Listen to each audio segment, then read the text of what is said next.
And welcome back to Icarus, Prometheus solo open world, where we have to recover a couple of members of Captain Cruise's team.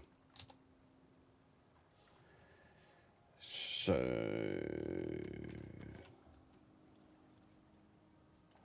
3 of those I can put away somewhere.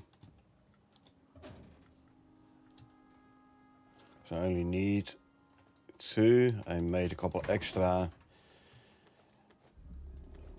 because this is the only possibility for me, the only opportunity, option, whatever you want to call it, to actually craft these items. So yeah, I made some extra.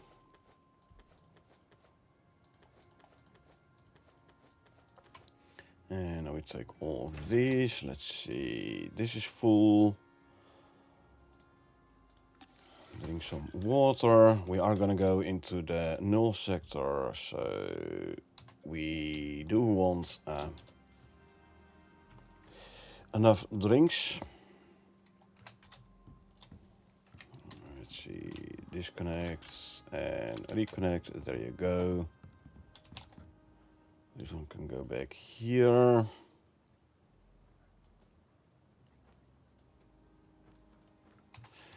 Now can I repair my knife? No, I can. Good. Anything else that needs? Oh, I'll repair this one as well, just in case. There we go. Okay, so we can go back to the null sector and start rescuing those 2 guys. In order to do this, where's my... Oh yeah, I had my buffalo card in the null sector. I forgot. So, you eat this and eat this one. So I can run with this guy nice and fast. And there we go. My armor is still good, right? Yeah. My armor is still fine. Hey Josh, how's it going? Nice to see you. Saved my Saturday. Hey, you're welcome, my man. And how I'm doing myself? I'm doing pretty good. Time for some more Icarus.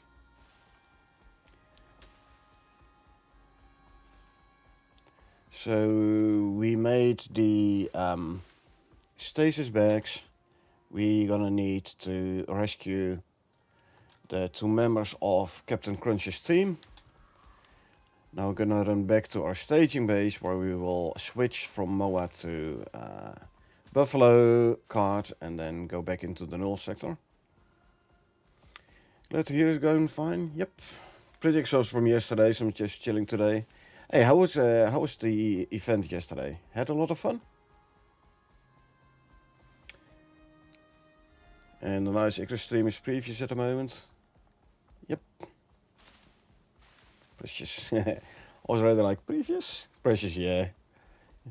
Just sit back and relax and watch someone else do all the hard work you still have to do on your own, Icarus.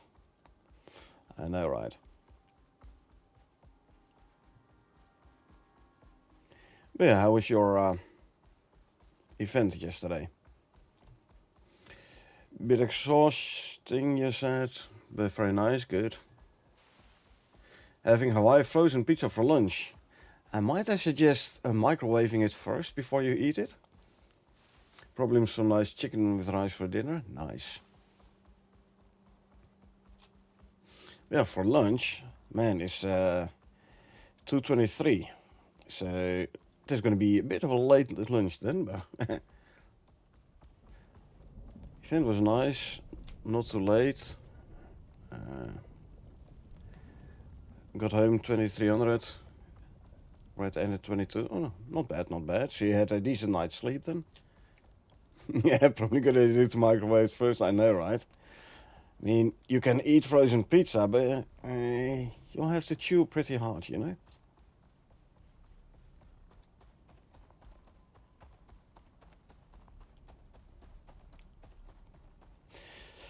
So yeah, last stream Thursday, I left the buffalo at the staging base and I grabbed my mower. Like before I went into the north sector, I already sent up the mower to space. So when I came back from the north sector, left the buffalo at the staging base, called down the mower. So at least this traveling to main base and back is a bit faster. Probably not going to be driving today, legally wise. So I'll order food later. Well, if it's frozen pizza, then you don't have to order it, or assume you have it in your deep freeze already. As for the chicken and rice, hey, I'm all too familiar with having food delivered.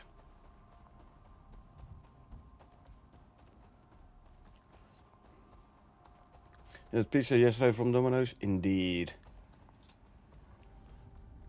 Yeah. Yeah, like I said, having food delivered is pretty common for me. Well, I say that, but usually like the Domino's pizza is being delivered, and if I'm home in the weekend, sometimes I have food delivered on Sunday as well. Chinese food, big portions. I'm a small guy, so I can eat from it twice.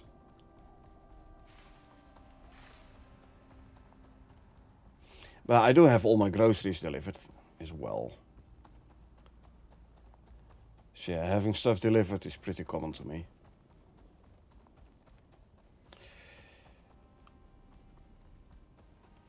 Chicken rice will be from a local restaurant, local Indian restaurant. Yeah, and then delivery service. So you don't have to leave the house. I like that option, you know. It's not that I don't want to leave the house, but I'm lazy by nature. So if I don't have to leave the house, then it's better for me. But then again, being lazy by nature kinda fits with my job, you know. I'm a system administrator, so if I make the systems work proper, so I don't have to do a lot of work maintaining them, it's better for me, because I'm lazy, and it's better for the system, because they run fine. You're a small guy, probably not as small as I am. Nah, 170. Where's my other bridge? Over here, yep. Weight-wise, I believe around 70 kilos, so I'm not that big a guy. Am I quite like a notice? I know, right? Yeah. I'm home, I'm lazy, but not at work. Then I just want to keep myself busy. Running around doing stuff. True. I mean, if I sit at home and do nothing, I don't like that. So that's why I game. So at least I'm doing something. And when it comes to work as well, I want to earn my pay, you know? Being paid for sitting around doing nothing, that's not really my job. I want to work for my salary. So, but yeah, like I said, if I make the system work flawless, so I don't have a whole lot of work maintaining it, that's good for all parties concerned. So there's where my laziness actually comes in handy. How big you said? About 170. Height-wise.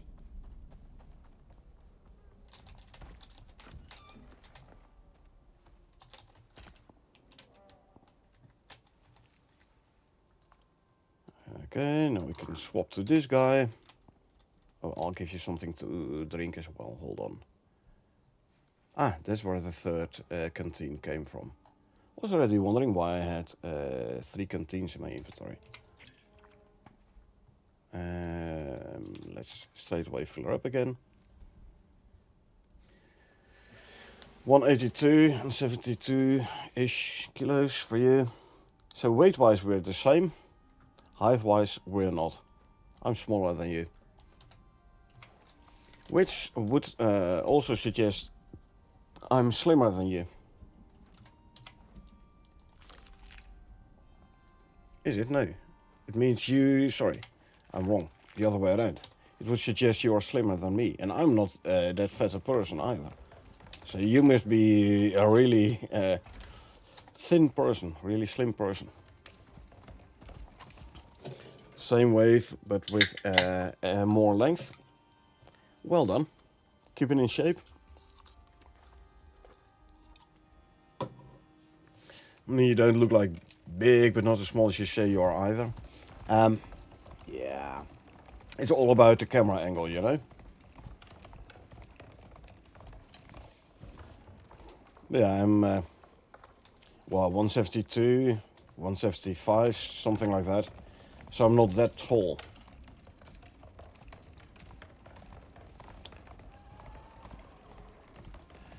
And my build is luckily so that I don't get fat easily. I mean, I can eat whatever I want, how much I want. I don't grow width-wise. Cheers, gonna grab me some Fanta. Yeah. Let's see, Red Bull for me. The red bovine. The winged bull. And I have to drink already.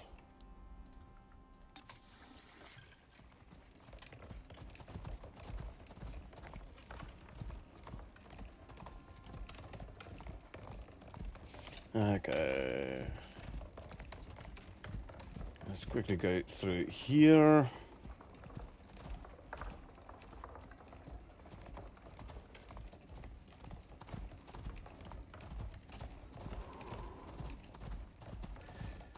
Hey alligator, welcome. How you doing today? After 10 runs of the Hunter boss on hardcore difficulty, got 30% progress. Lava Hunter, I noticed giving me like 3.5% progress. Mission is separate from the open world for information. A mission for a Lava Hunter? Oh, no, I think I have to go this way, don't I? I wasn't looking at my... Yeah, see, I wasn't looking at my beacons. So yeah, for me the Lava Hunter gives about 3.5% progress every time I do it. Oh yeah, there's, you're right, Lava Hunter, there is indeed the mission for it, yeah. I'm not sure... There would be difference though between mission and open world. I would say experience gain should be the same on both.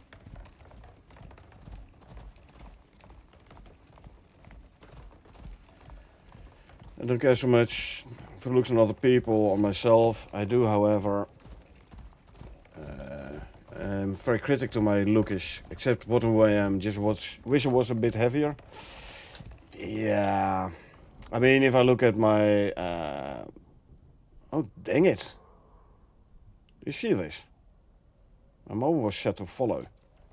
Okay, I'm gonna have to bring him back and make sure he's set to stay. When I'm at base, because I left the orbital exchange interface at the staging base. Dang it. Let's hope I don't lose the MOA.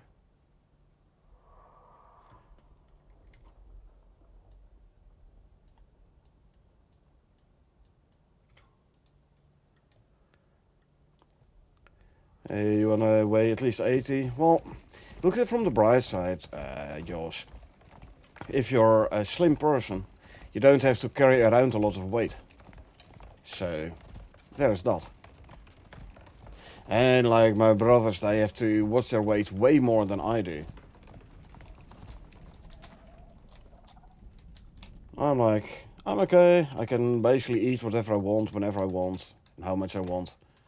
And I'm fine. I'm happy with that. These guys can be a bit annoying, by the way. They're fast and hit hard. Reload. Water is low. I now have to drink. Back to the buffalo.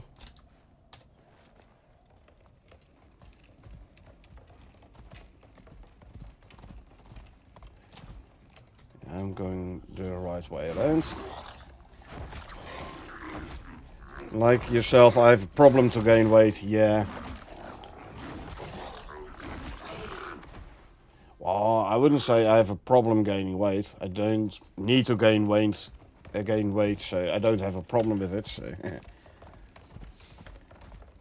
even though I eat a lot of unhealthy stuff, I know, right? Still, I can keep my weight in check pretty easily.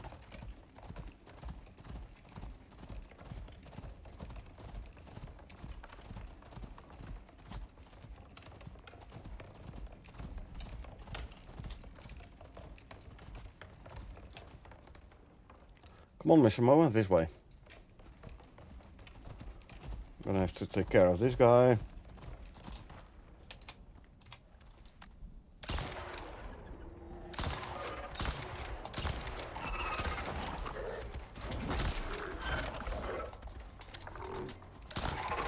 Good night, you. Yeah. Stop crying.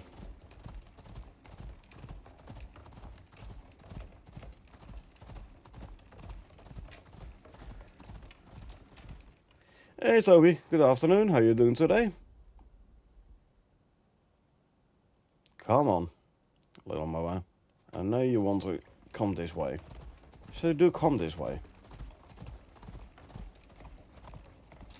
Accidentally had my Moa still set on follow when I went into the null sector. Not good. That is not a good. Doing good, how are you? I'm doing fine, thanks. Other than apparently forgetting to put my Moa to stay. But hey, it's Saturday, it's weekend, Icarus playtime, so what else does one want, right?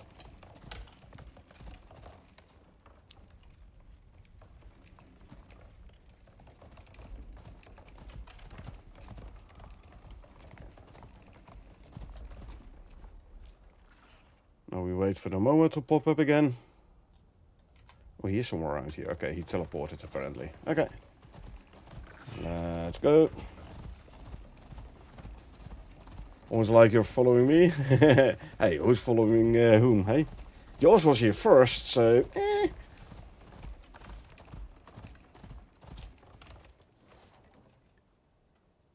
Come on, Moa. Don't get yourself into any fights. Just run. You're fast enough to outrun everything.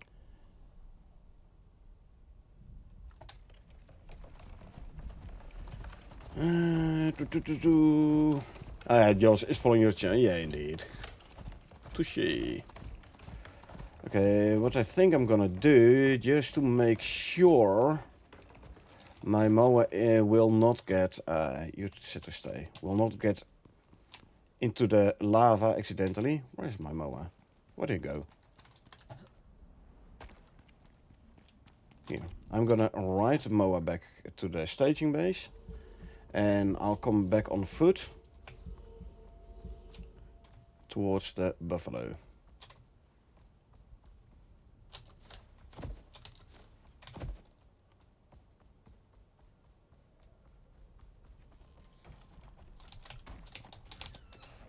You go in there.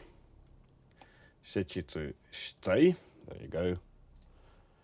Consume. Oh, I did not fill up my food, my cakes when I was home. Hey.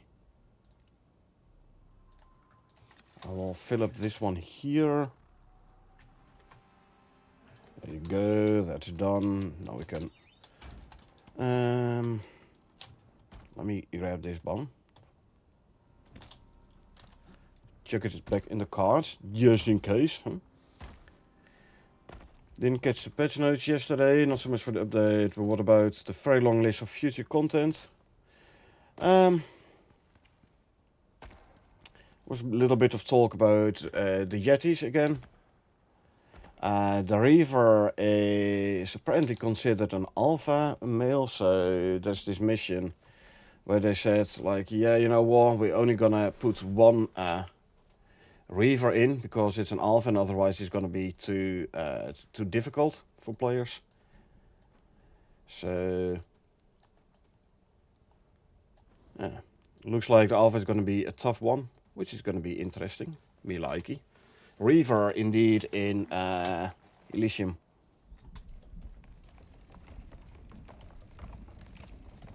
Okay, let's try this again, shall we?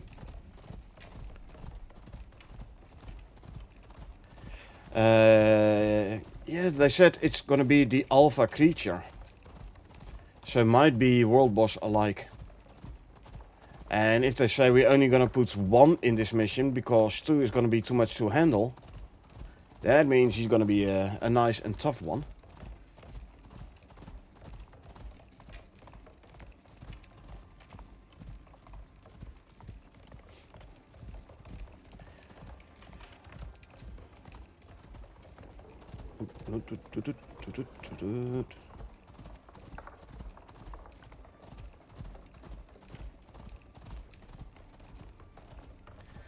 Not sure what the Reaver is. I know.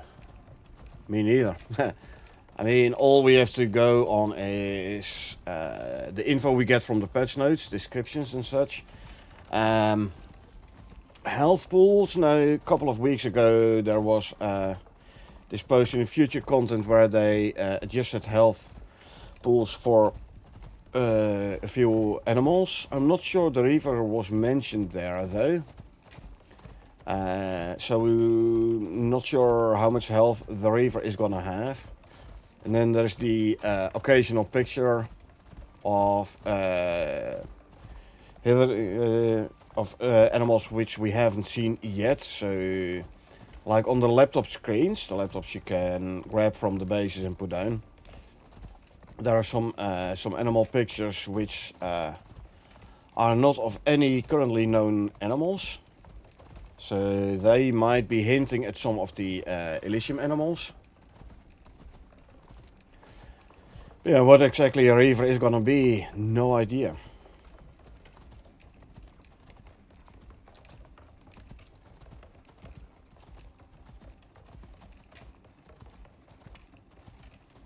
But hey, we do like a challenge, so I'd say bring it on. Bring on the Reaver. And then we'll scream like a girl and run away very fast until we come up with a strategy to actually deal with it and such. It's going to be fun.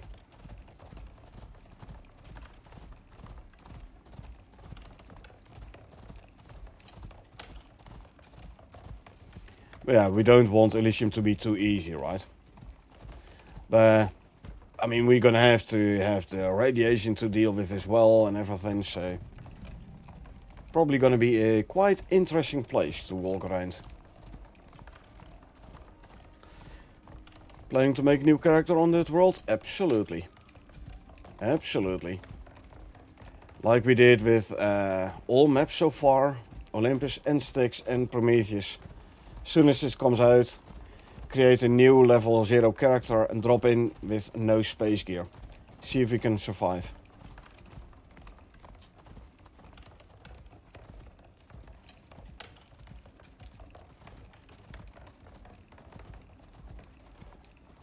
Like I said, we do want a challenge ever so often, so come in with a level 0 character with like no gear and everything.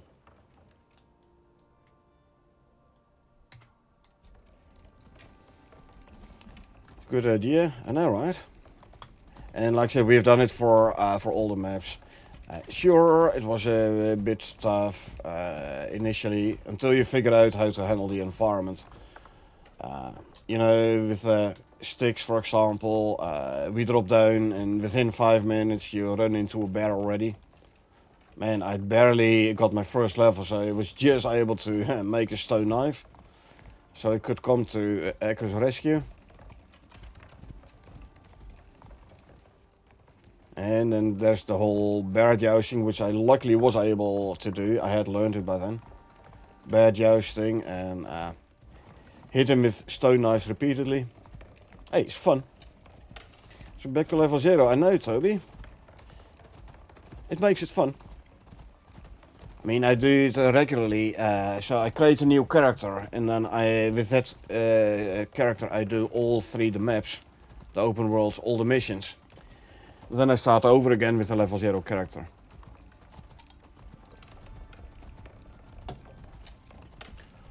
Just for fun. So you get this new character struggle again.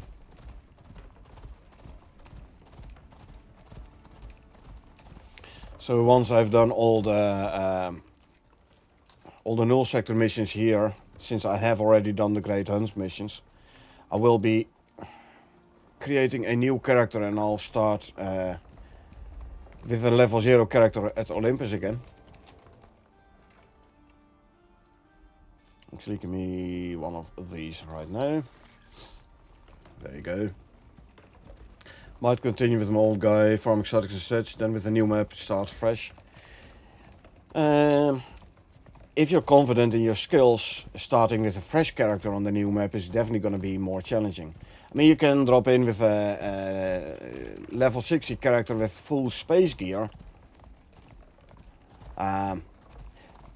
Probably going to be tough enough already, getting used to the new map and the whole radiation and all the new animals and everything. But personally, I'm going to add the whole new character struggle to it. And, you know, level 0 character, no space gear and no talents, no nothing. It's just for fun. Now, if it turns out to be really impossible, then I might still bring in an old character, but primarily fresh character.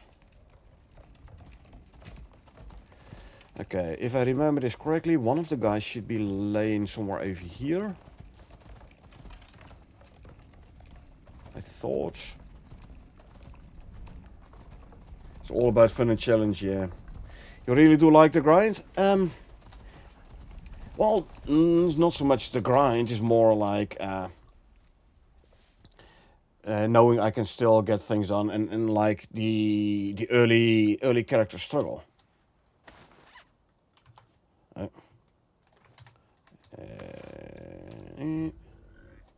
Place you in there. It's like it also does give you the opportunity to test out difficult character builds. So is it a grind? Not really a grind. The progression. I like the progression of the character. And like I said, I don't really think of it as a grind as such. Let's see, where was the other guy located? Somewhere thereabouts. So go down and sideways. It's fun and rewarding, that character progression, definitely. Being level 60 for a long time, have everything unlocked, you get pretty spoiled fast. Even if you start fresh world, keep the level 60. So it's quite tough and challenging. Nah, like there is no there's no challenge, or no challenge. There's way less of a challenge when you come in with a fully leveled, fully equipped character. Where did I put this guy's? Oh, I still had it here. Never mind. There you go.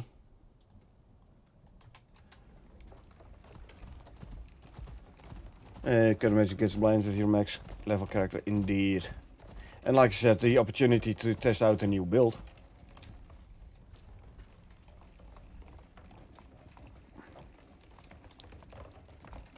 So start a new character for you. Keep the same account, just no workshop items, all the extras you have.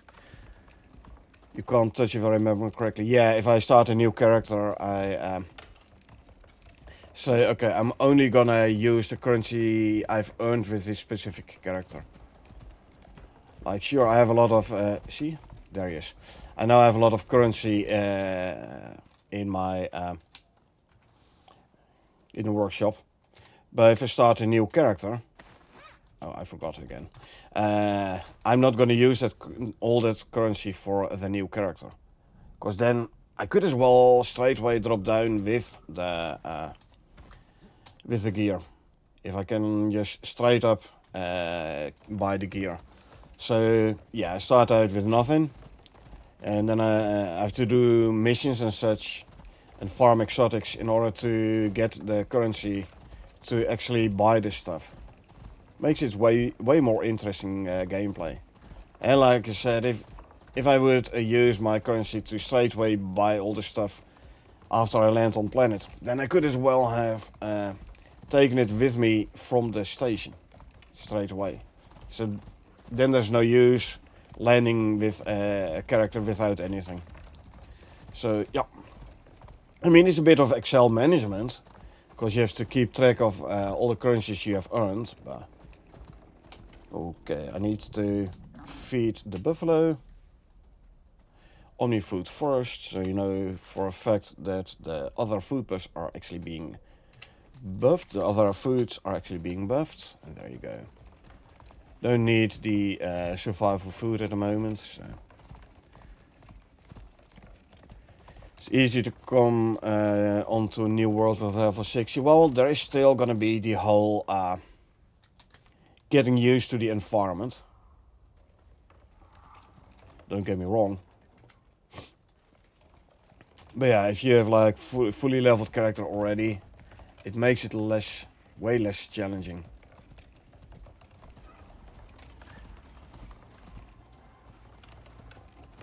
And this way I have to go to.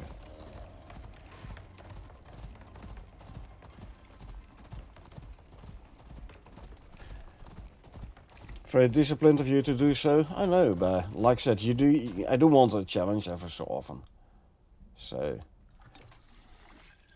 if I would forego that challenge like we did on the Styx co-op open world that Carl and I did, we went like, okay, we're gonna focus on the Great Hunts.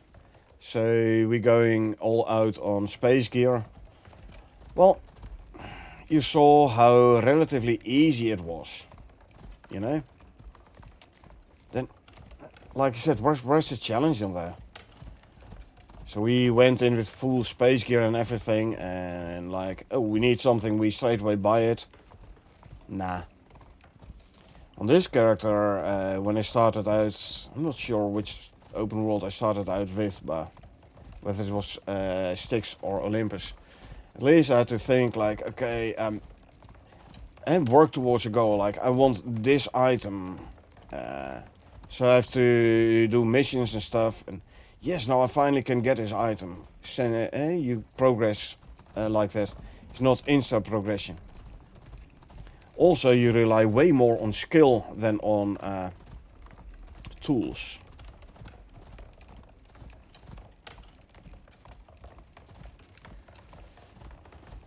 I have a hard time doing so. That's why I back up my save to start a whole new fresh one. Oh, he actually ran out of stun.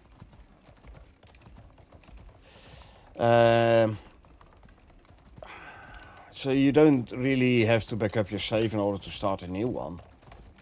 You just start a new open world.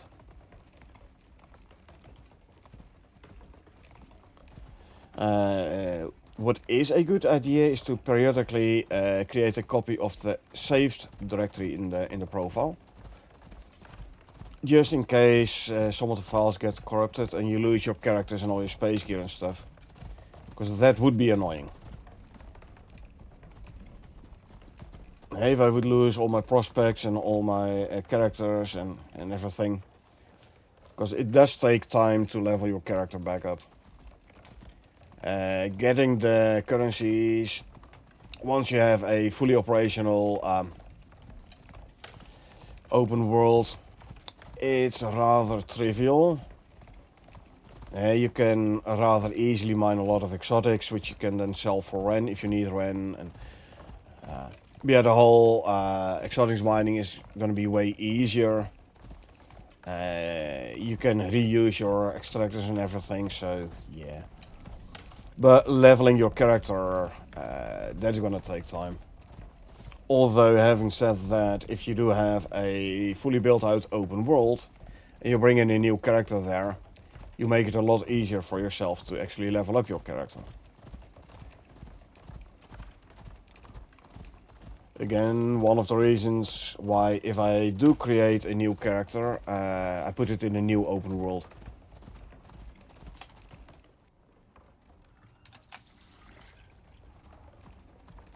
Yeah, they have all the exotics and such, which you can decide not to touch if you want to. This is what I meant.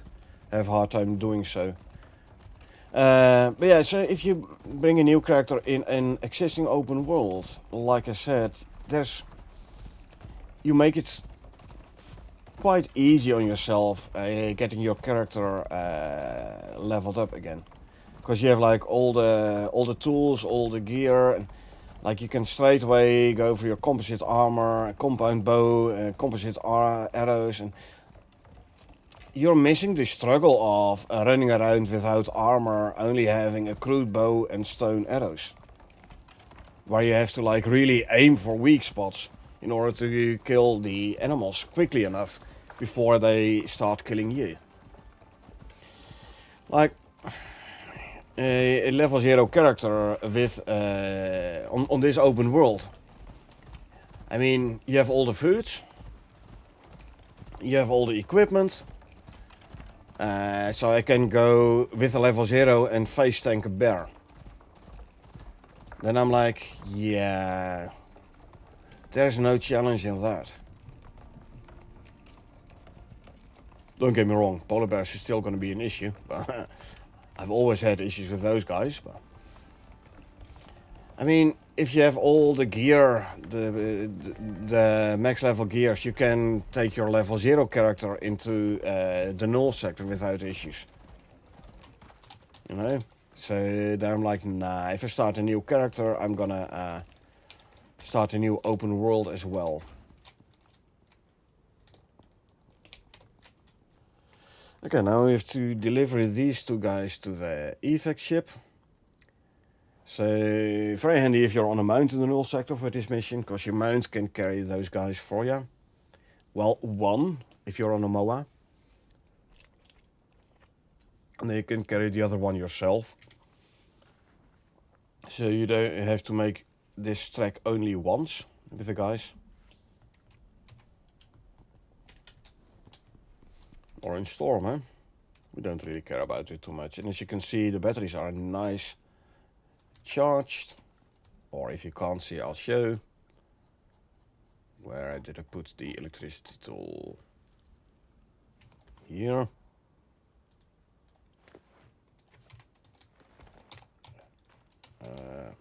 Sorry.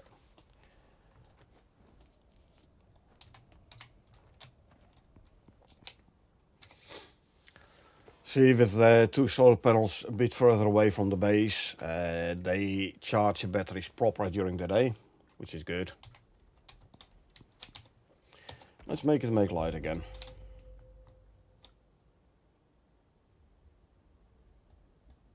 You can go there.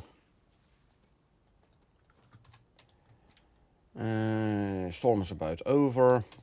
So, oh, you're thirsty again. Hold on. Oh wait, I still have it in here.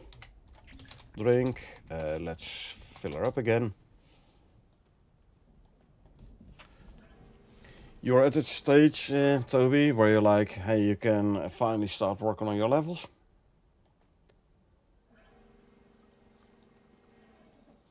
I'll turn this guy into ice water again. I should have enough ice now. Only needs 10 ice.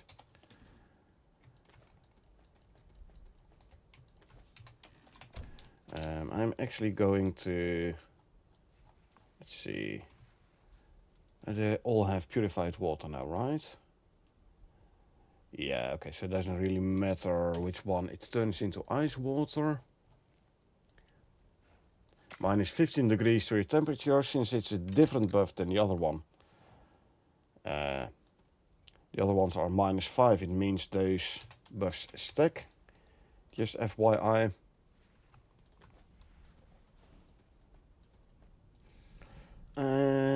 Let's actually drop some extra ice in the collector here, although it still has 82 liters out of 150.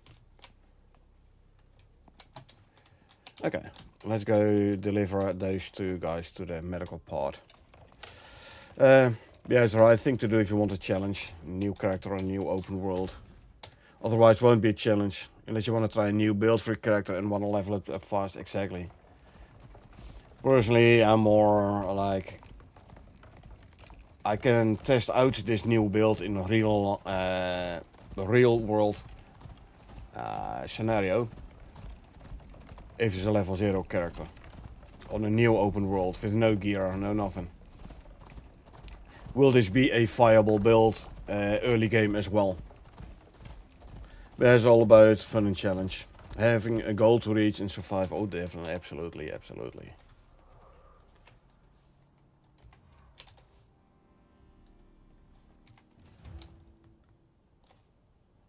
There's one. Oh, I have to fill up this biofuel tank again. So I will have to bring my buffalo back home. Thanks, mate. Seems I owe you once again. Now, I'm not due for rotation for another couple of years, but if you ever find yourself back on Earth, you have a place to stay with us. Kia kaha, mate. I'm sure the UDA will sort you out for looking after us. Kiwis, let's move out. Okay, let's send up the mower back to space. From here, then we bring the buffalo back home, we refill all the benches and stuff. All in a day's work.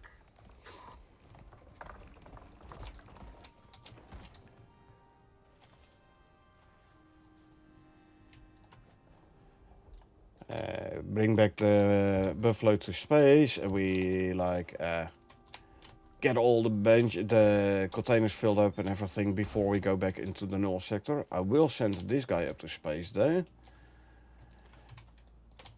Just so... yeah, grazing behavior enabled on this guy. Yeah, just so we can call him back if and when needed. Which might very well be the next... trip to the null sector. Send this guy up.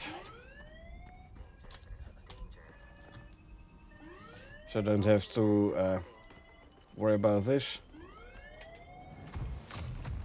You're level 27 now in grinding. The grind will continue whilst you're not max level yet. And blueprint wise, after you reach max level, there's still a bit to go. Before you have all the blueprints unlocked, but yeah. Finally got a big logger things for the big storage. Oh, you mean the iron cupboards? They're very handy. Now, if you want extra storage slots in your cupboards, there is a talent for that. I'll show you the talent once I'm in a position where the temperature is a little bit lower. Yeah, this should be fine. Habitation. And then these one. Extra space 1, extra space 2. Every cupboard I craft has 10 more slots than default. Now, don't get me wrong, these are not talents you should go for straight away. First get to the important talents. These are more nice to have talents. Yeah, you know, it's better to stay alive than have bigger cupboards, for example. So, yeah. But at some point you're like, okay, you know what, now I can start putting some, so I can now survive proper, so I can start putting some talent points into talents that are nice to have. Then you could go for those storage slot talents. Keep it in mind, it's very useful indeed. Indeed.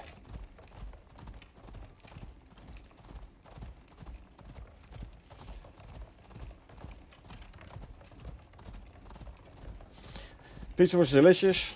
Ah, okay, so you did nuke it first, right, Jos?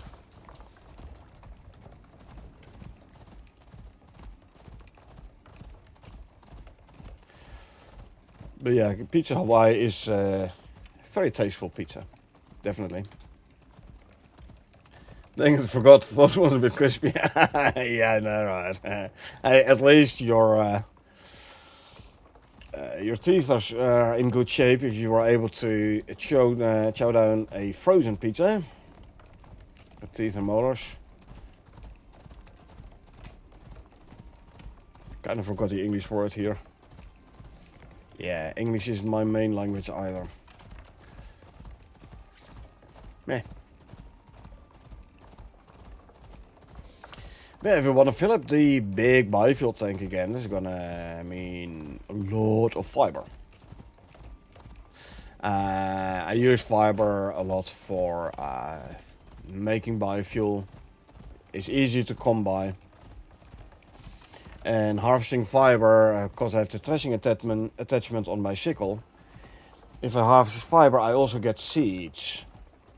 Now, seeds is very helpful for things like seed animal food. I regularly feed my mounts seed animal food, giving the mounts 125 extra stamina and 50% stam regen. So very handy when traveling with your mounts. So since we're on the subject of new characters, with a new map, now for a challenge, would you like to be able to craft and see all the new stuff like right away on the new map, or as soon as possible? Let's see if I understand what you are asking here.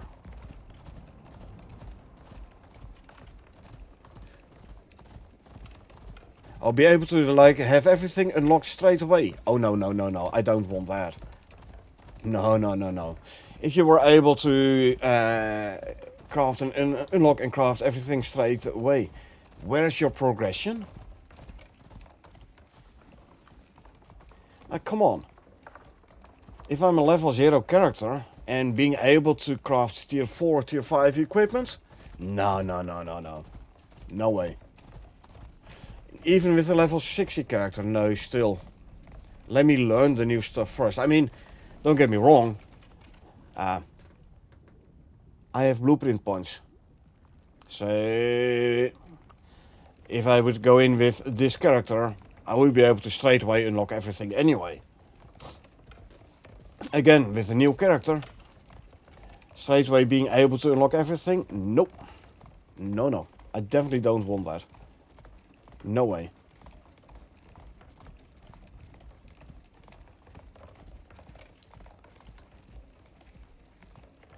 Again, if you can do that, where's your progression, your sense of progression? There is none. Actually, let me see. Do we have an extra concrete floor on me? I do, lovely. Because I do want to... There you go. And maybe even 2 more. Because why not?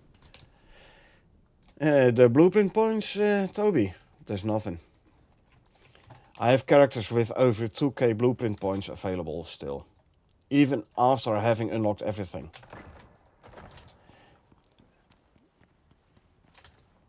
There's like my OG character, for example. The one I started out with when playing Icarus. Don't forget, this is like, almost 4 years ago. That guy has a lot of blueprint points.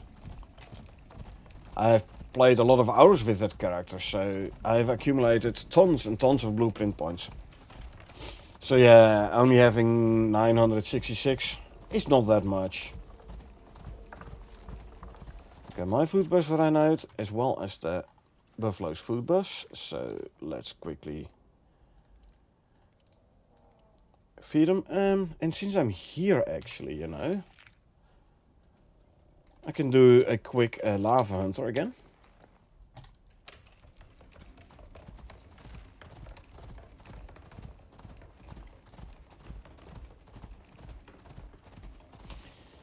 Ammo stocks, yeah, should be fine.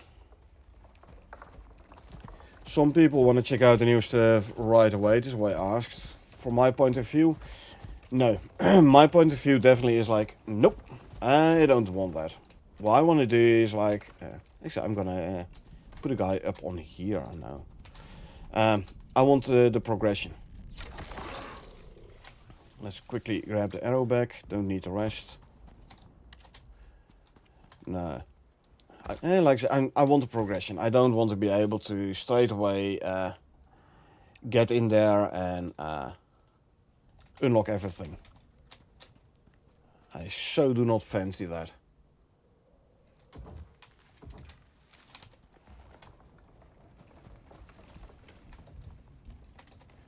You stay there, whilst I go take care of the lava hunter. One thing though, ammo pouches.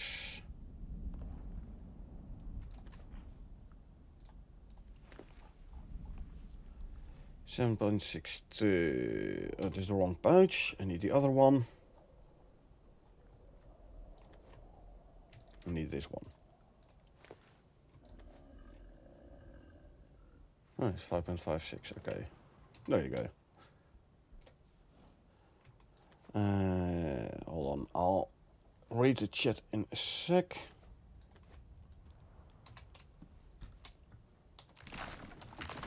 Okay, so some people want to check out new stuff right away and see what the game has to offer. But yeah, like I said, not for me. No, I definitely don't want that. So I'm not going for that. No way. I'll actually go back to my old save probably and do like you, just make new character once new map comes and not touch exotics except once again. But you don't need to go back to an old save if that's yours. You can just make let's actually put the shotgun in here as well, just in case. So, I mean, I don't need to change anything with my saves. All I need is wait for this guy to pop up, which he doesn't want to for some reason. Why not? Don't know. You can just create a new character and create a new open world. No problem there. Do I need to go here? Don't tell me I have to go down. Why is this guy not popping up? You got me some nice ideas in that sense. Yep. So, I mean, I can go down there. But then I'll have to try and find my way back up again. Which might not be that easy. And I don't want to waste all my ramps. Yeah, I'm not sure why this guy doesn't pop up at the moment. He should have.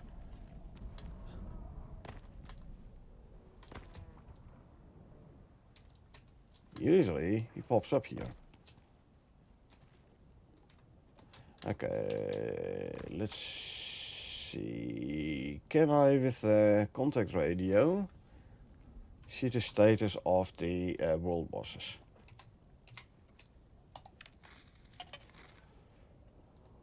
Nope. Not really. The bosses part is not there. I definitely need the entire bench for that. Okay, I have aggro music. Where from? I don't see anything. Did a guy pop up now? I don't see him here either. Something aggroed on my mount.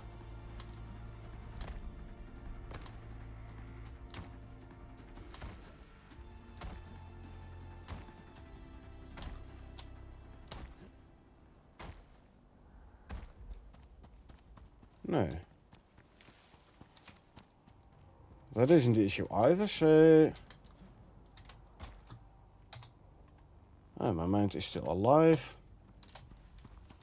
So what's that aggro music? Interesting. Some nice ideas, and I will see if I'm as disciplined. Yeah. It's indeed self-discipline. That's all you need. What is causing this aggro music?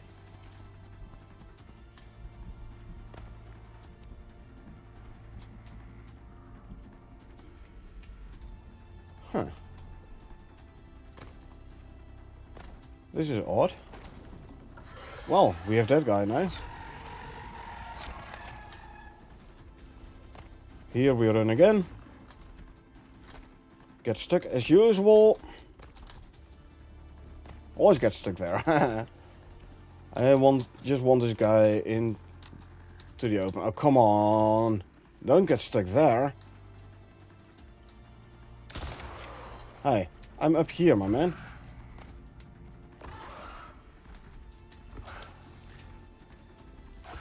Well, I back up my save, start a new one, so I have 0 everything. That's what I mean. Going back to malls. Okay, okay. You just create a new open world, basically, right? Which map?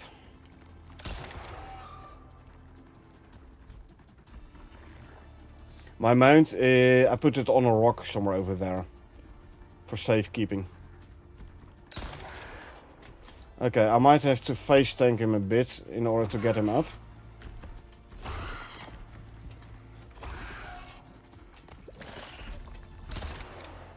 Like so.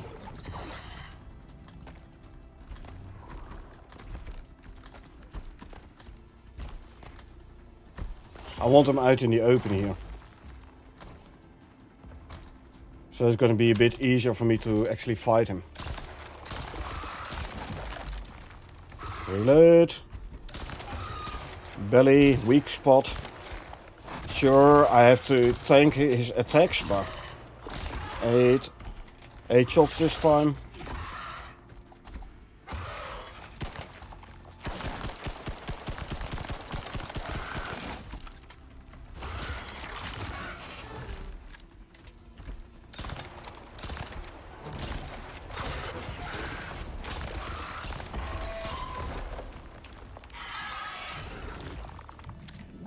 The blue stuff when I hit him. I'm hitting hard points.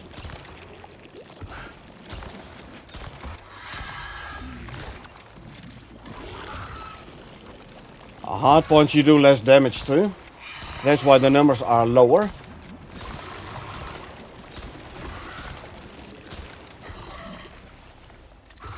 As like the redback, if you hit him in the shield, you do less damage to the guy. If you shoot him in the head, you do more damage.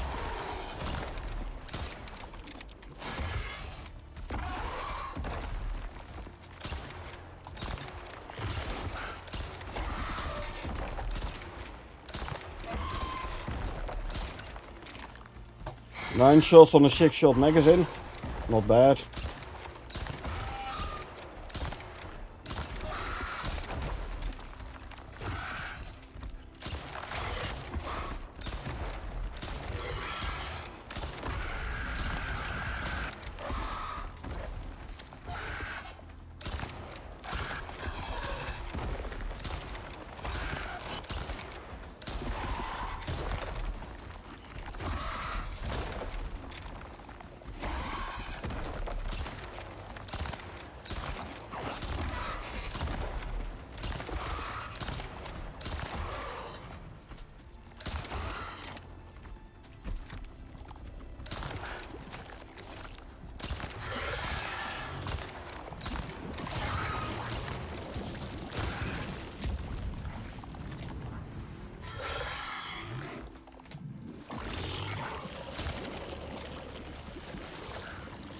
So don't try this with a level 0 character, by the way.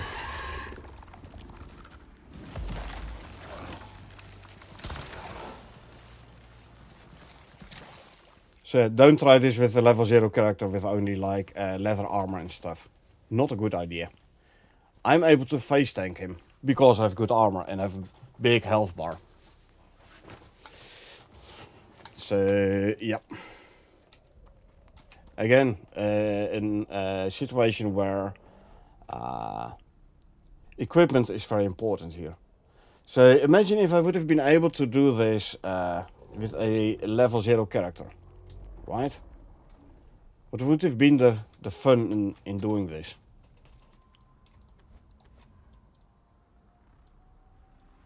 Do I have an empty pouch? I do not. But I'm just able to grab everything. Okay.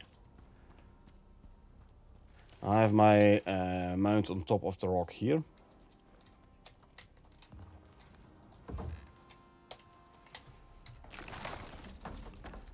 Slightly further away, come on. There you go. That's too far away. Unlock from grid. Come on. That should do it.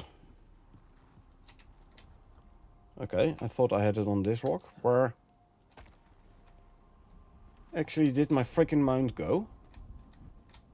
Oh. Huh? What are you doing there? Inside the rock.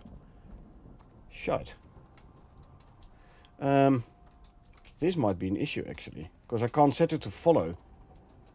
Oh, hold on. There you go. Can I mount and clip through the rock and mount and then ride it away? Okay. Okay, hey, I'm glad I got the mount back though. I really don't fancy losing this guy.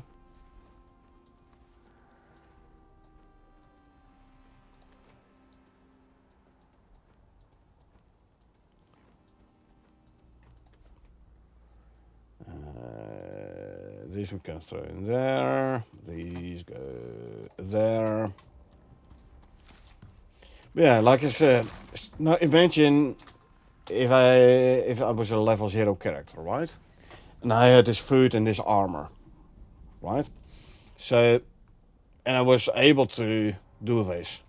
What would be the challenge for a low level character? There would be like literally no challenge for a low level character. I'm gonna make gameplay way less interesting. So,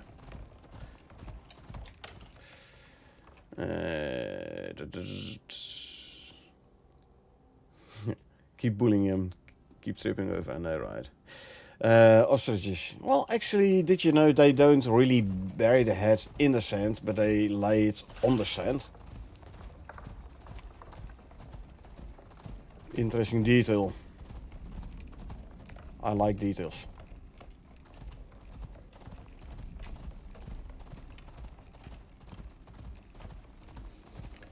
Ostrich, or volstruis, as they call it in South Africa.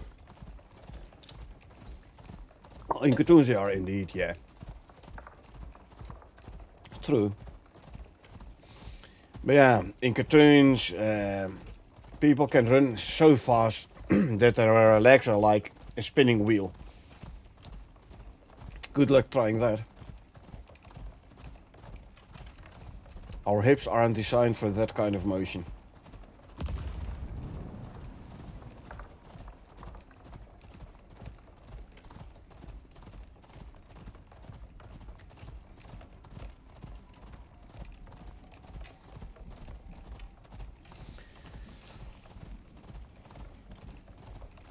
And I know English isn't your first language, Toby. Your first language is actually a better language. I say, alienating all my English viewers. Meh. They know I make a joke. I hope. Speaking of new map, I saw a future content about the Raptor at Juvie Sound. Yeah, Raptor is gonna have a juvenile, so you can actually ride a Raptor as well. Yeah. The Raptor saddles have been mentioned as well in earlier patch notes, future content. Don't know, like, what's the speed gonna be compared to a MOA? What's the attack gonna be compared to, say, to stay with a relative small mount? Oh yeah, so somehow these stairs here are missing. What's the attack speed gonna be compared with, say, the Ubis, right? I mean, Raptors aren't that big, so I'd say size-wise comparable with the MOA.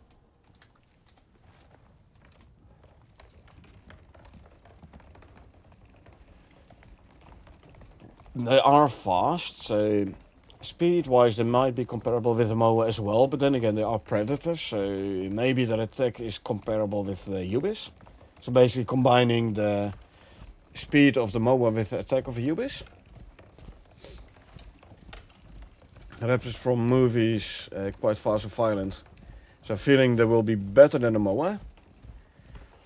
Hey, I'm all for a fast mount, you know that.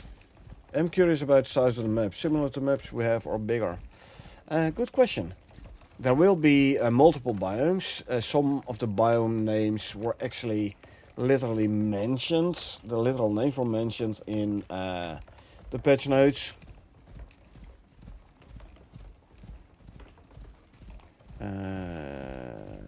Do I want to bring some stone? I could as well, since I'm here. You stay.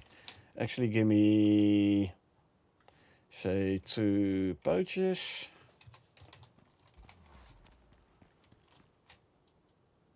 Come on. There's 1, 2, 3.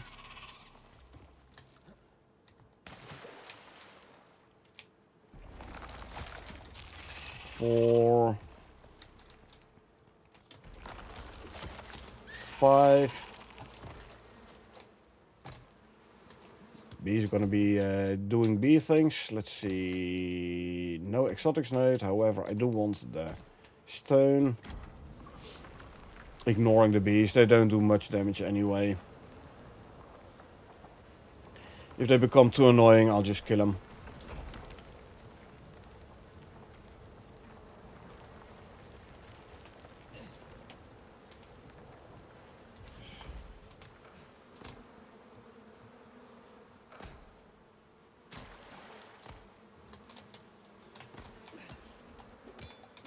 Okay, bees are gone. You got killed by bees yesterday? How do you manage that? Like I said, they hardly do any damage, man. So how do you get yourself killed by bees? You must have some talents I don't have, of course. Like I said, I just basically ignore them. Sure, they do a bit of damage, but not that much. Then again, I have to admit, my health pool is bigger than yours. And as we all know, size does matter, so yeah.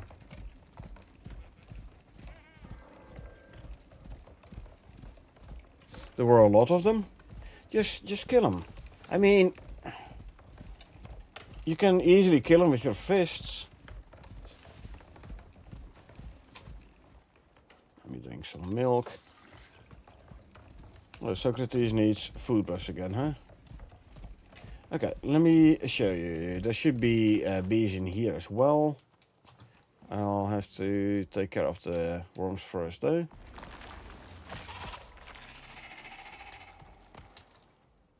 Oh, no bees in this one?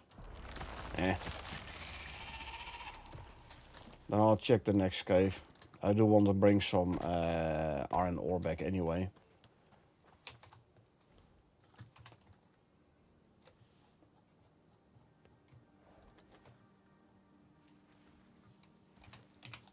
Eat some of that and eat some of that.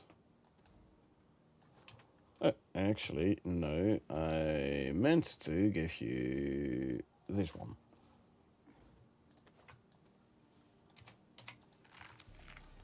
That's why I prefer my items in a certain order. They used to be more hostile and dangerous when they were implemented, but they got nerfed a lot. Well, what the biggest change for the bees is when they got introduced and you had beehives in the trees outside, when you get too close to them, the bees swarm. That's still the same. However, they used to follow you like across the map. And then when you were back in your base, and then they caught up, and then they started attacking you in your base. But they did follow you like really across the map.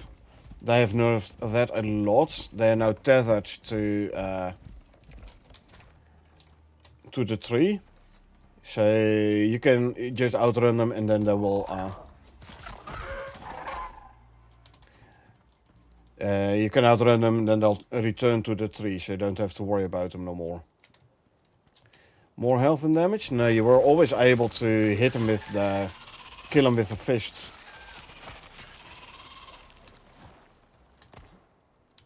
There it is. You. And then the last one here. Okay. Hands. Let's find some bees, shall we?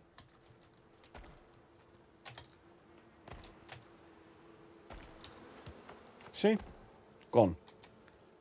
Just with the fists. So easy to kill them. Let me actually get rid of the hive here. Grab this stuff.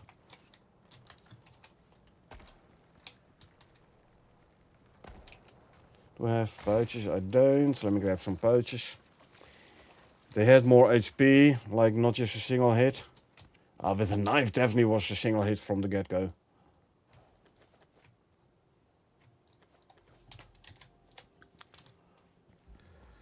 It was different. I remember them being very annoying.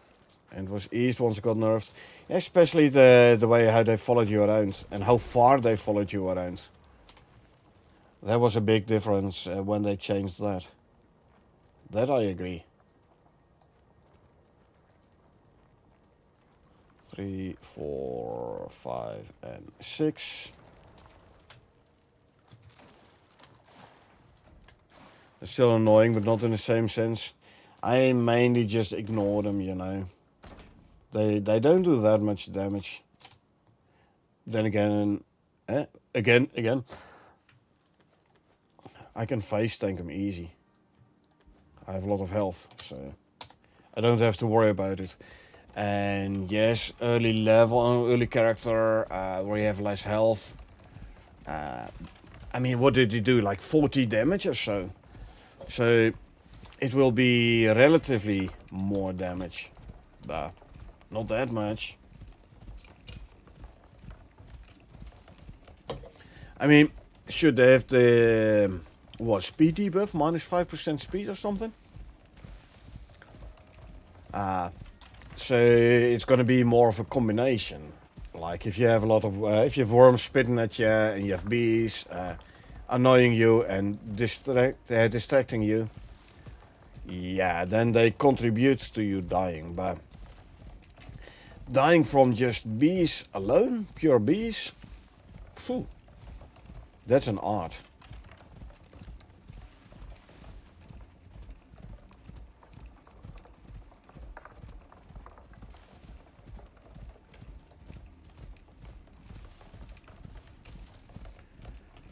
So here's for the people who have their mounts teleport to them at random locations, or whose mounts simply disappear. You see, I have a lot of dirt foundations around here, right? The reason for these dirt foundations is building pieces get loaded in before animals load in. If you have your animals walking around on the ground, you come back to your base, the animals might load in before the ground loads in, especially if you have a big base.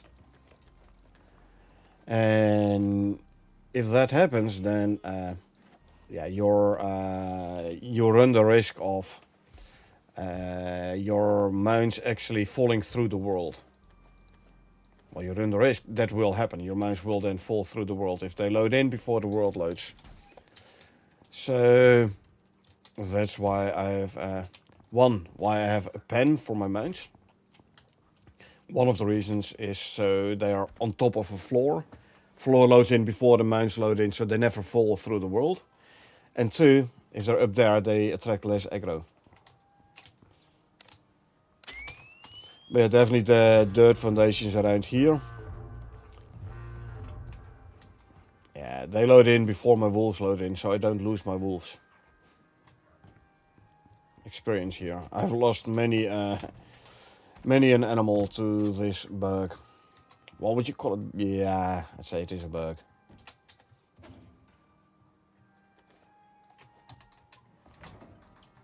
Okay, let's go offload our inventory. This guy can go back in here. I'm gonna need a bunch more trees up as well, apparently. I have iron ore in my inventory, don't I? I do.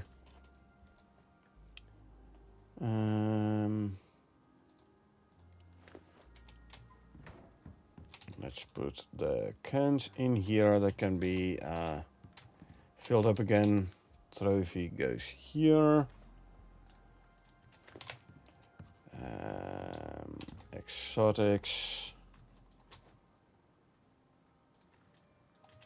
I have one. I should have one more slot in my inventory actually. Animal products. These can go in there.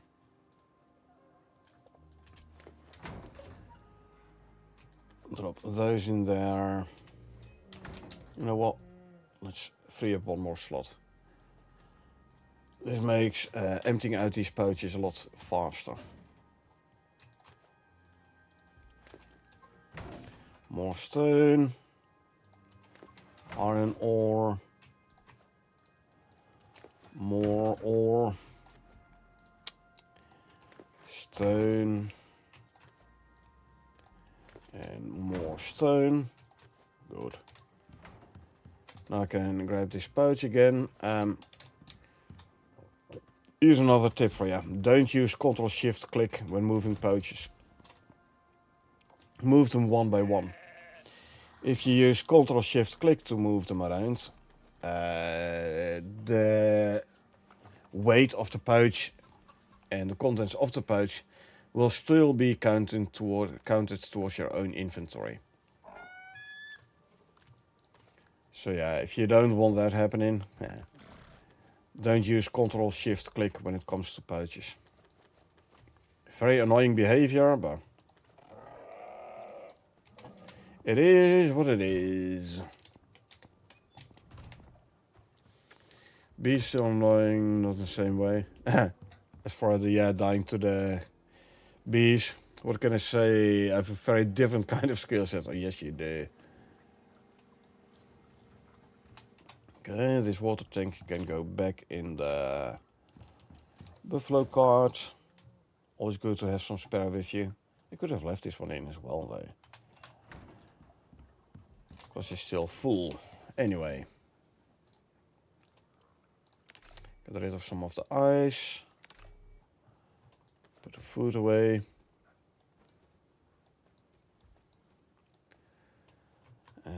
Fill up our food stacks. Need to make more cakes. Oh, and then I make like some food in here. Yep, 14. I made 15, lost 1. That's okay. We have enough of it anyway. Spoiled food goes in there. The remaining stringy, which I haven't picked up from here apparently, can go in the deep freeze. Fur, leather, bones to go in here. Fill up my ammo.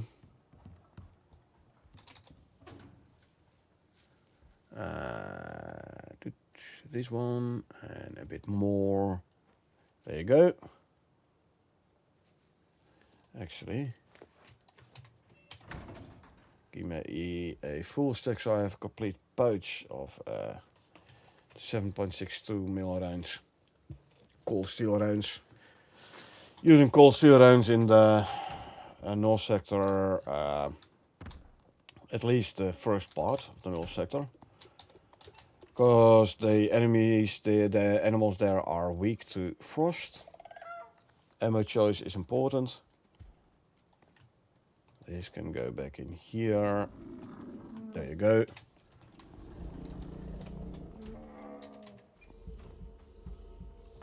My food was run out. That's fine though. Do I have cakes? I have cakes. Let's get some more cake pieces. And there you go. And then this guy. 5, 6, 7, 8. Sold the cake pieces. Instead of a 20-minute spoil time, once I have enough salt in there.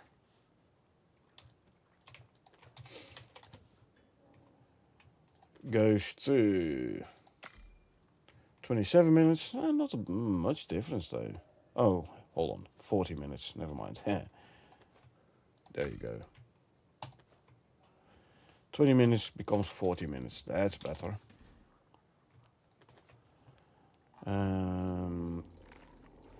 consume. I'm gonna fill up these again. So I always have enough food in my inventory. Drink some milk. In-game time 19 something, so daytime again.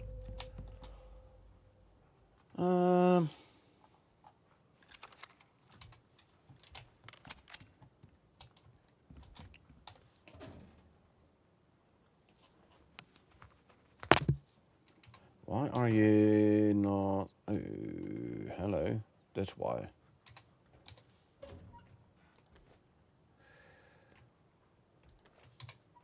Now reload you with cold steel ammo. Thank you very much. So we're gonna fill up the stack back to 100. Good. Good. Okay. That means we can check for the next operation. These mission branch side quests are done. So now we can continue, either continue the storyline quest, which will unlock the bomber mine, but I'm gonna do this one first. 10% volcanic exposure resistance, more health, regen in volcanic, and 10% volcanic stun regen. Nice for in the null sector first part, but I'll keep going with my normal module set, which is 3 pheromone modules and a weight capacity. 15%. I could go for like a slot instead. More slots, but I rather have the weight capacity at the moment. Why am I not wearing my iron backpack? That's better. Better if I get attacked by anything now. Like all my weapons now have a 50% chance to cause electroshock on hit, which is funny. Even if I kill a bear with my fists, I can still do electric damage. Combine this 15% with 40% we get from the knife. Then basically every other attack, you see, does do electric damage.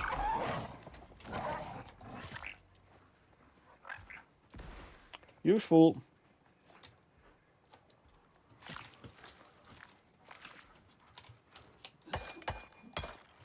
How's the food for these guys?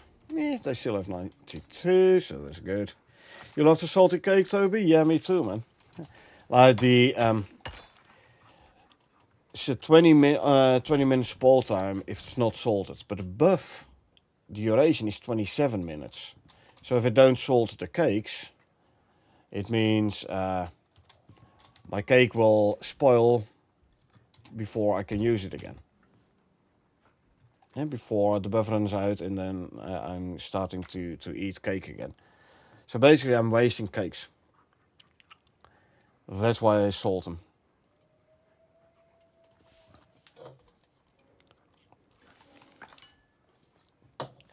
I need more biofuel, hey?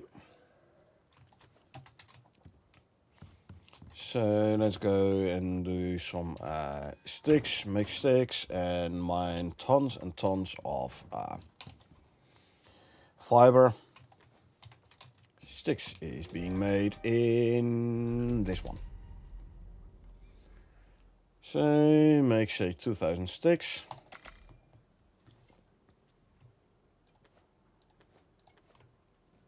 I have the wood for it anyway. And this can be turned into tree sap already. Okay, I'm gonna swap for this armor.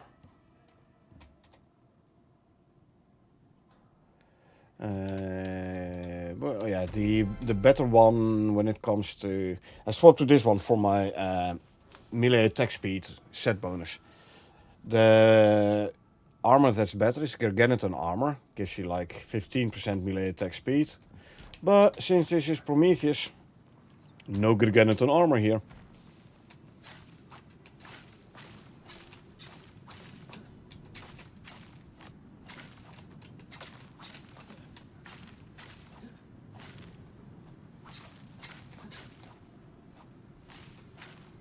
I know I can like grow fiber and such, but harvesting is way easier and way faster. And with the foliage respawn option enabled, next time I log into this open world, foliage is back, it's respawned. So this is a way faster and easier method for me to gather fiber, if you compare it with growing your own fiber.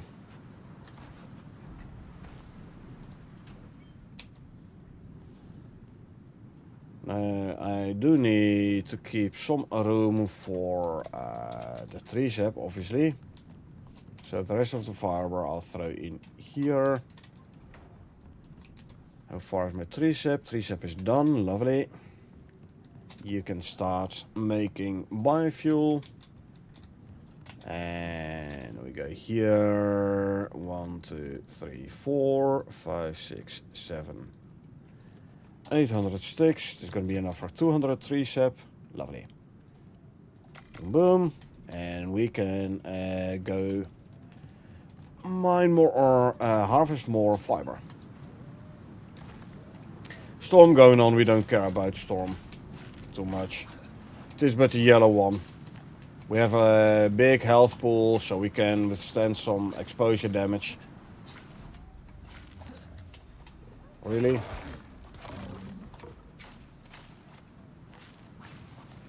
Didn't even get a scratch. Ha.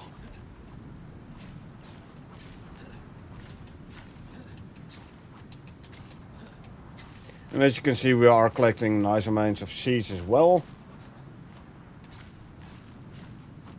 So it's all good. Win, win, win.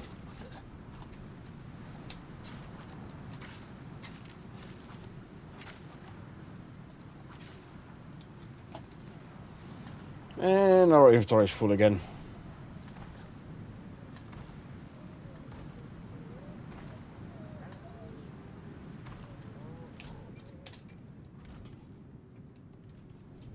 So, drop off the fiber. A bit of sticks. Can throw that in there. 1, 2, 3, 400 sticks. We can turn it into another 100 tree sap. We'll grab these 200. We'll throw it in here. There you go. Filling up the biofuel cans. This one is going to take a lot. Each biofuel can is 10 liters. So this is 15 biofuel cans. Each can takes 100 tree sap and 1000 sticks. So I need 15k sticks. And 1500 tree sap to fill up the portable biofuel tank again. So there's a bit of work still.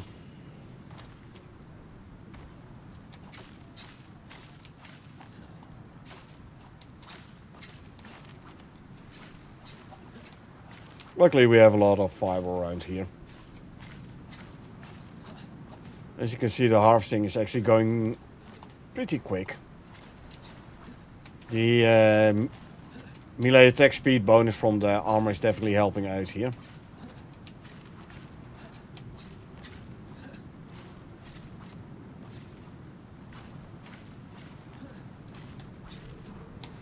And combined with my food buffs, the right stringy meat and stringy jerky meat for more melee attack speed. Very helpful bonuses.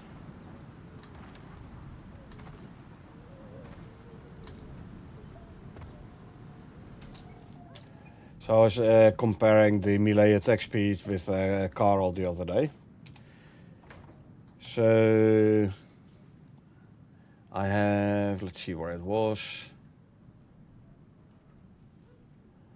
plus 58% total. If I have the knife out, it's 68, but that's because I have more talents there. Pickaxe plus 98%. Still plus 58% for the sickle, not bad.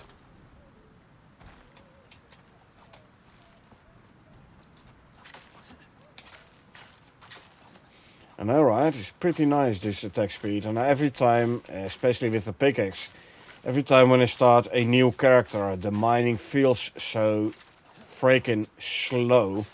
Because you're used to the speed of a fully talented character. Then you start a new character with no talents in mining speed. It's like brand new characters, you don't have no dried stringy meat, especially not stringy jerky. And then, oh man, it feels so slow, the mining. Yeah, tell me about just what I've been through. I know, right?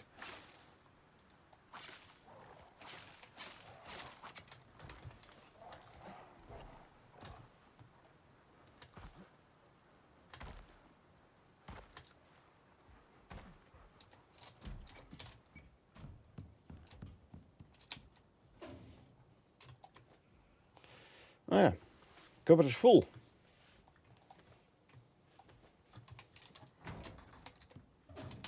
Wrong, actually. Give me this one here. There you go. Yeah, that's the power of fast harvesting the fiber. 1, 2, 3, another 400. 1, 2, 3, make it 800. So I can make 200 more tree sap. I only want a full stack.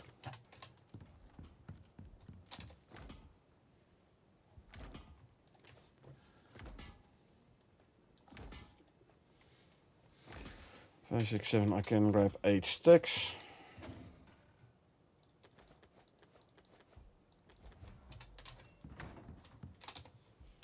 Can throw them in here.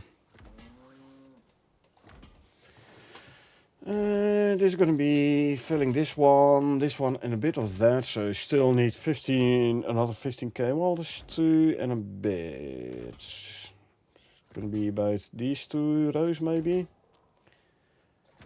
If 2k there means I need another 13k fiber for this big tank.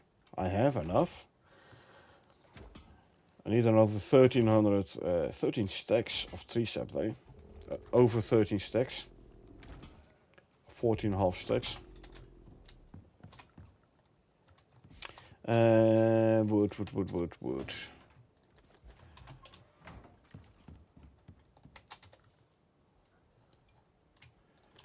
Put it in there. 2, 3, 4.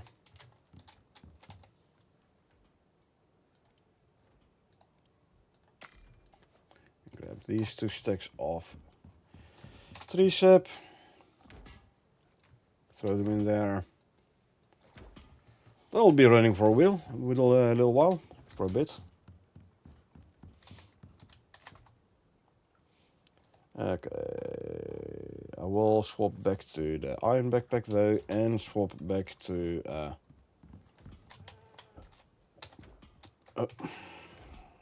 this armor. Yeah, swapping back to the iron backpack, and I straight away got overcumbered because this armor, this backpack, the back one, gives you 15% more weight capacity. Luckily, this armor set apparently does do something about my weight as well. Which is odd, by the way. Shouldn't change my weight. 233 of 228. 226.5. 6 kilo. Oh, okay. So that must be the weight of the armor then. 5 kilos per armor piece. Yeah. Whoa. 6, 10, 11, 12. 12 kilos for the brown bear armor versus 5 for the obsidian. Chest and leg armor 4 kilos each. Wow. Well, that was just enough to, it was enough to like push me over my weight limit. And a half, so 150. Yeah, definitely need 1350 more. Now making sticks in the carpentry bench is slower than when you do it in your inventory. However, if you do it in the carpentry bench, there's experience to be gained. Which is not only nice for you as a player, but also for your mounts nearby. Shared experience. Jag. So yeah, if you need sticks but you do have the time, make it in the carpentry bench.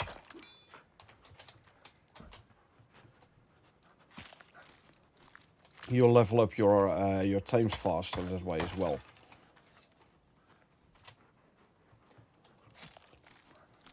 Okay, grab this stuff. Careful. He almost stood in front of my pickaxe. Not smart.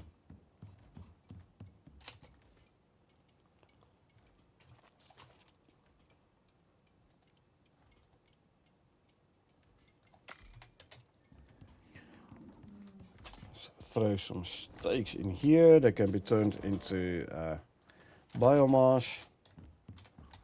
Biofuel, sorry. Biomass, that would be nice. Drop and drop.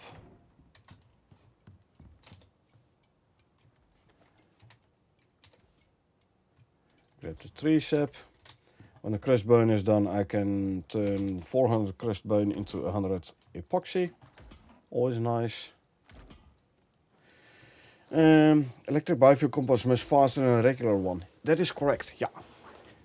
And it has more slots, so it holds more. But it's definitely way faster. Now, obviously, it makes a difference if you have the water connected. This will speed it up even more.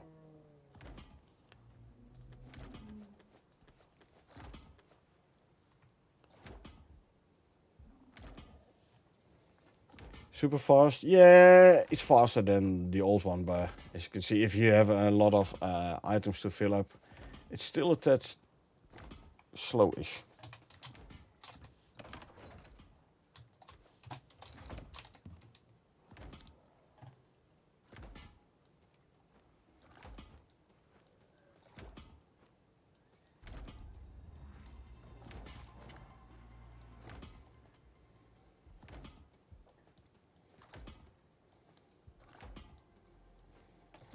Okay, so I can chuck in 3 more stacks. 1, 2, 3, sword. So now I can go out and harvest a bunch of fiber again. Keep on busy with that. Okay, I'll skin this guy first. Don't need the resources, but you know, shared experience for the mounts. Craft epoxy, lovely. Well, I have more stakes I can throw in here to be turned into biofuel. As soon as there's a stack free, a slot free, as in now, there you go. Fur and leather. How many sticks do I have here at the moment? A lot. 5, 6, 7, 8. Make more tree sap. 1, 2, 3, 4, 5, 6, 7. That's the wrong stack. 8, there you go. Can queue 200 more tree sap.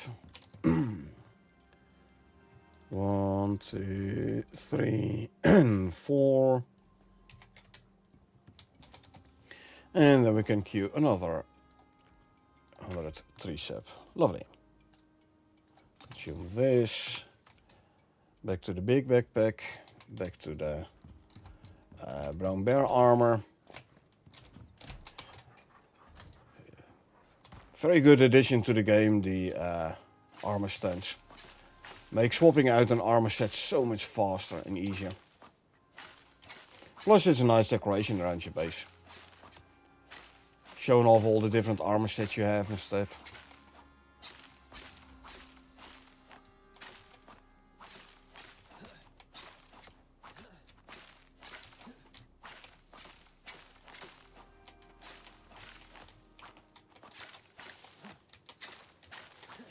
Over weapons rack as well, for the same purpose.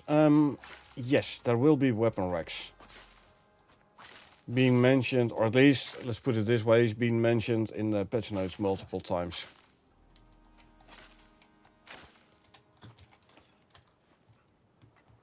I'm not sure, was it I believe in the homestead set. What happened to my wall? I'm missing a wall. That's no good.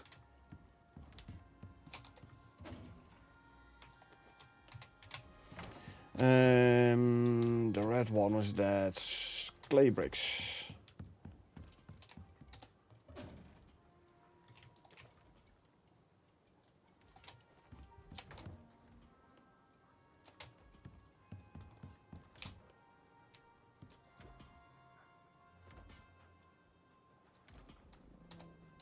There we go.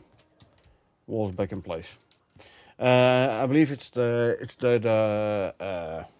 like you have the rustic set and the carved wood.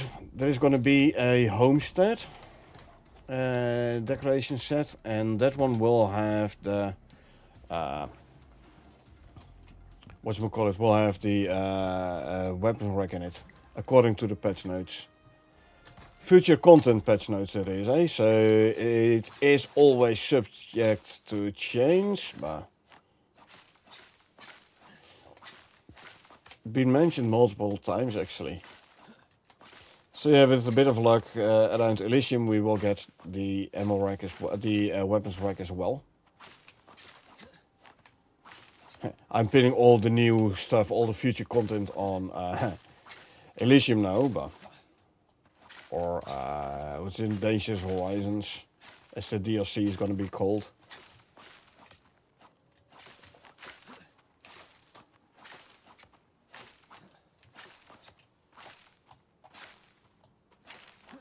Yeah, that's definitely going to introduce a couple of very nice and interesting mechanics. I wonder how they're going to implement the whole radiation stuff. Will there be certain animals like they have done with the exotics infused creatures actually in the null sector? If you get too close, then they do give off some kind of radiation. So maybe we get a similar thing when it comes to radiation in Elysium.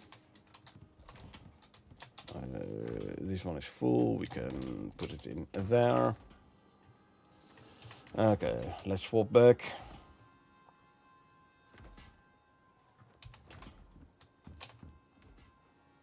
Now I'm over encumbered. Must be all the seeds then.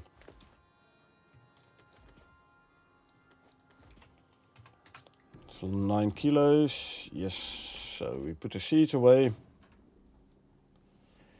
This is the amount of seeds, which we can use for things like seed animal food, but also the survival feed. Survival animal feed does require seeds. Okay, let's grab a worker bee for our 50% yield bonus.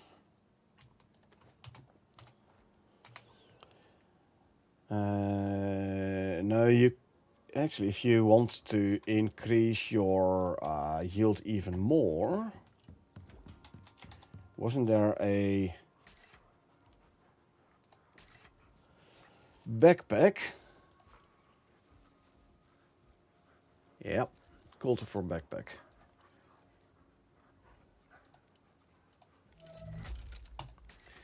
Now, cultivar backpack says gains seed when harvesting. So let's see what happens if I use a sickle with a yield attachment instead of the threshing attachment. Let's see, yield, where's more yield? This one, reaping attachment. Plus 50% yield from reaping plants. let's do this. Let's try this out, shall we? Will we then indeed still get seeds? Remove that attachment. Let's go grab the cultivar backpack.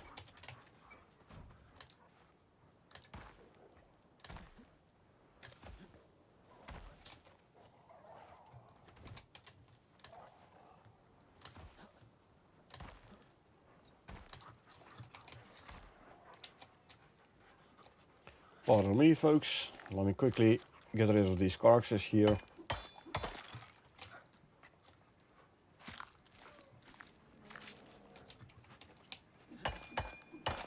Thank you.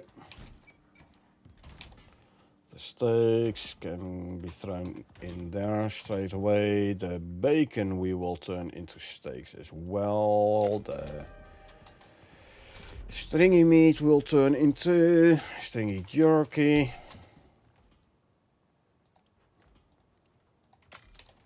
All these steaks, they can go in here to be turned into biofuel. Swap out the attachments. Now the bones can go there. Fur here and leather goes there. Alrighty, so cultivar backpack.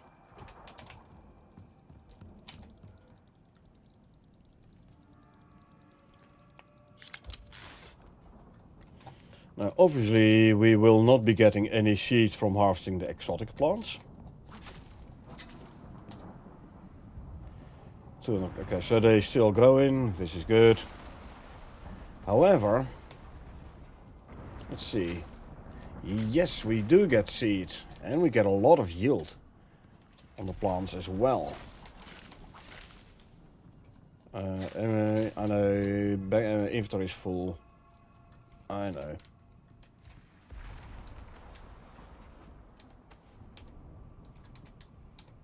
Come on. Grab that one, there you go.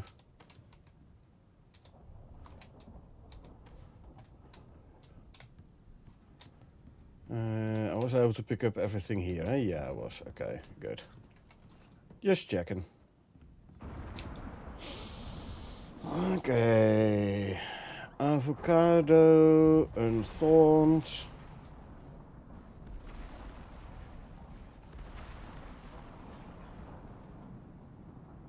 Oh, this is the thorned one, actually. Unthorned first, turned into veggie oil.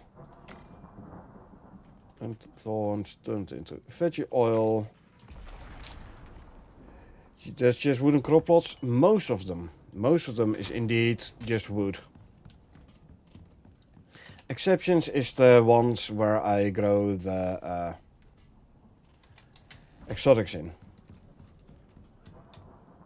The reason being, because it's water, 50% more plant crop growth speed.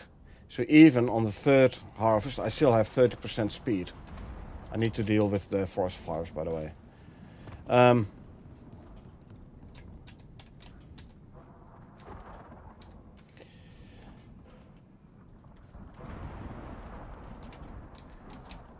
Now I can do those in wooden crop plots, but that would mean I have to manually water the crop plots. So that's why I have iron crop plots for the exotic plants, so I can get the third harvest out of them.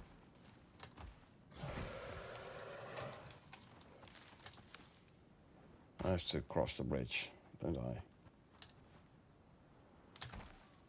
Yeah.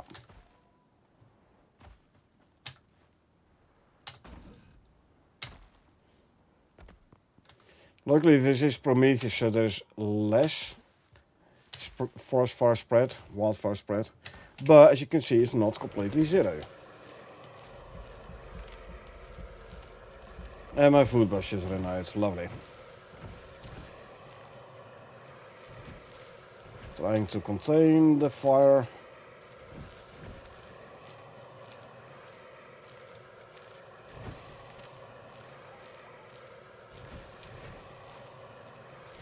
Wolf is burning by the side of it.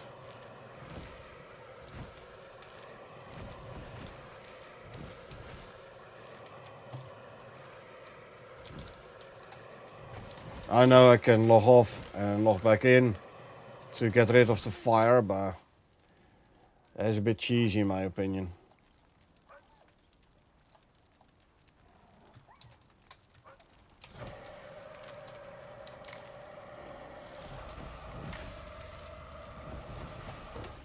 Hey, I'm working here. Trying to contain a forest fire, and then a freaking yak decides to attack me. How rude. Okay, so putting out the fire and then picking up the bushes as well, so they can't get set on fire again. Basically creating a buffer zone around the fire.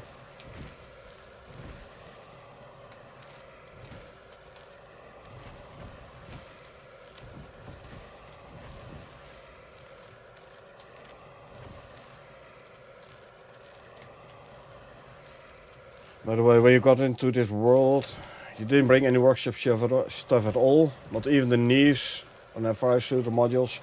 No, I came in with the Enviro suit only, the standard Enviro suit, or the first cohort Enviro suit.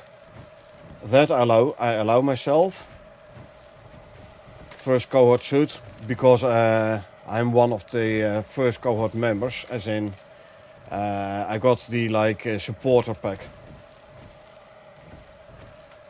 So yeah, I do have the first cohort Enviro suit, but that's like the only thing I bring.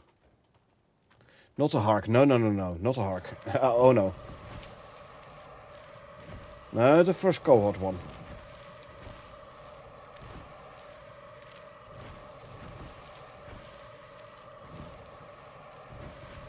No, the first the Hark Enviro suit I have to buy, so I have to earn the credits first.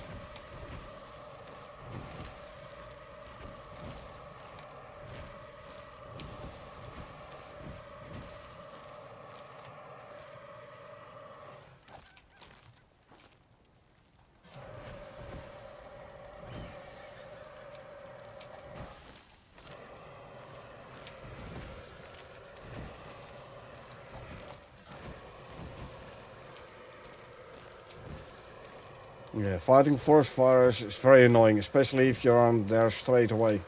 Once it starts spreading, it's almost impossible to stop. Very annoying.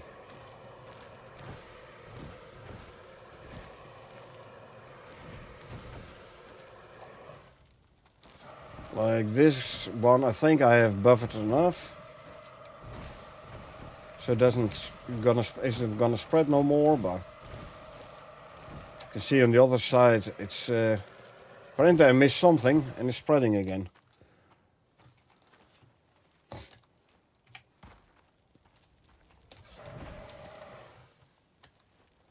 See, I must have missed something. Then spreading again, and I don't want that. So there we go again.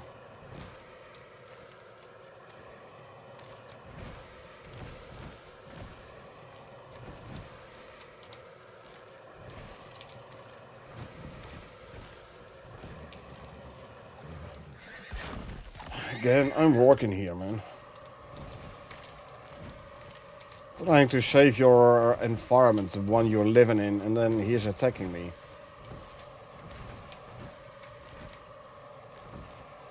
Really, those animals have no sense of urgency, you know?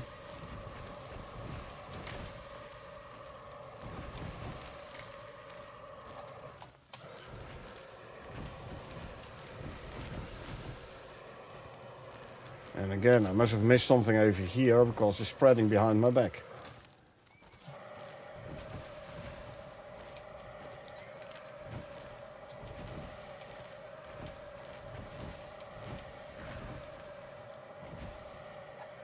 Okay, there's the fire's out. Look there, spreading there as well. No more fire here.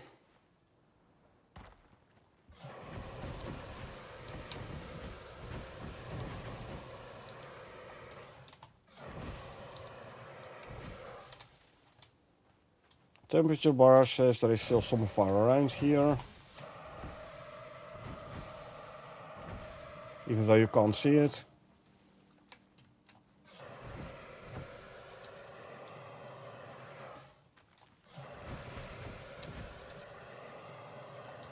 They really have to tune down the fire, man.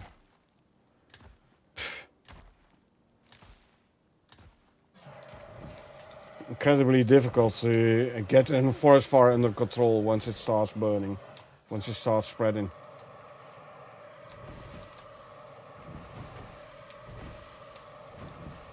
Especially because you don't always see the fire. Like this invisible flame sometimes. So annoying. Got a new job, I know, right? Man.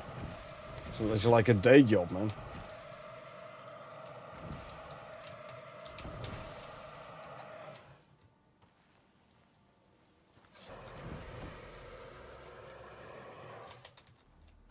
I would not be sad if they would decide to like tune down forest fires.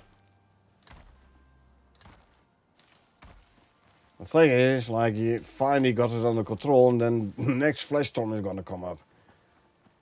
I know this is what you get for playing hardcore, but still. Or hard mode. But still, come on. Okay, that seems all proper now. Yeah. Fire extinguisher is empty as well, both of them. Let's go fill them up. Come back for the charcoal.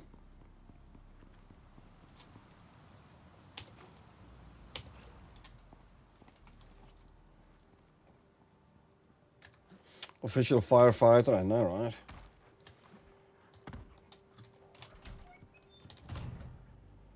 So that is the disadvantage of this location. If it would have been around the crater, I would have been like, yeah, so let it burn. I don't care. But over here, it's gonna spread too much. Around the crater there isn't a whole lot of undergrowth, so fire doesn't spread that much. So then I'll be like, yeah, okay, I'll let it burn. It's fine. Over here, spreading way too much for that. Like, you're losing so much resources, and it's so ugly as well.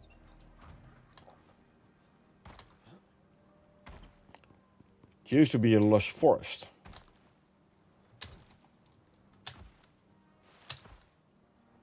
Now it's a barren wasteland.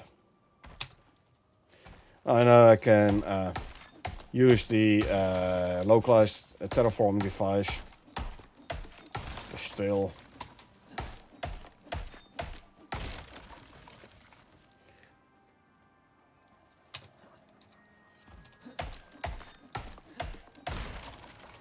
I'll do that when the lag becomes too bad around here.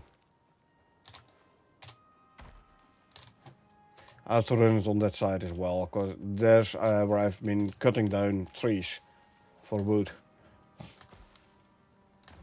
So I'll have to run one there at some point as well, but yeah.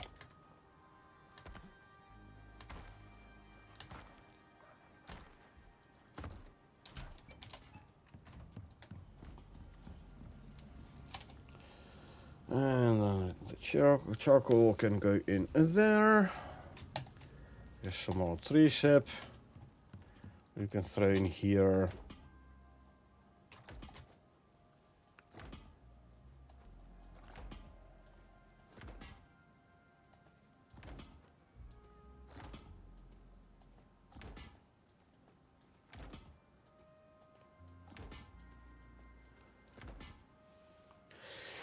Okay, another 100 liters, so 10 tree sap and 10 stacks of tree sap. Need 400 more tree sap and 8k fiber.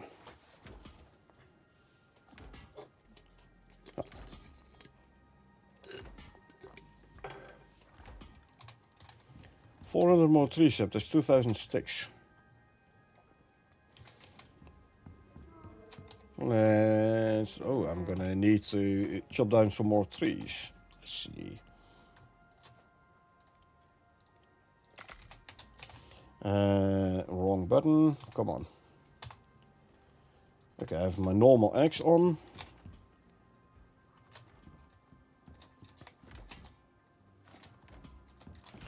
Let's cut down a tree or two.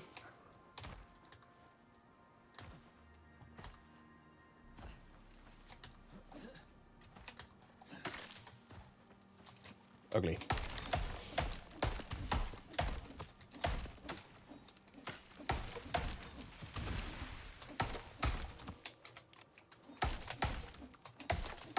Do, do, do, do, do, do, do, do.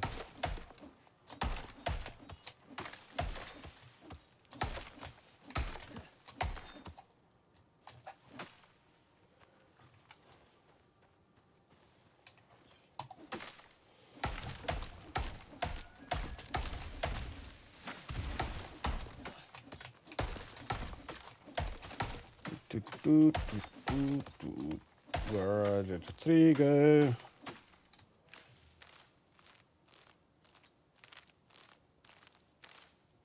Which direction did the tree fall? Did they already completely cut it up? It's possible. Yeah, must have.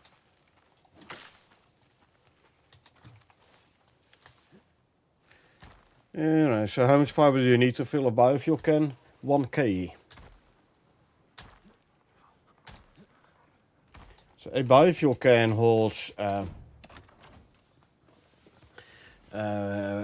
what's 10 liters of biofuel, so 10k units of biofuel.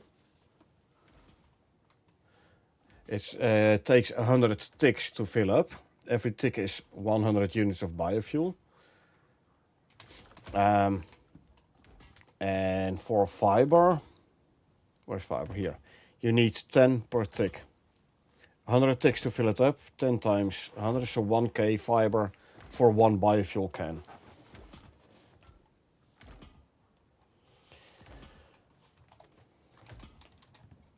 Now you can go with sticks as well to fill her up. You can go with wood.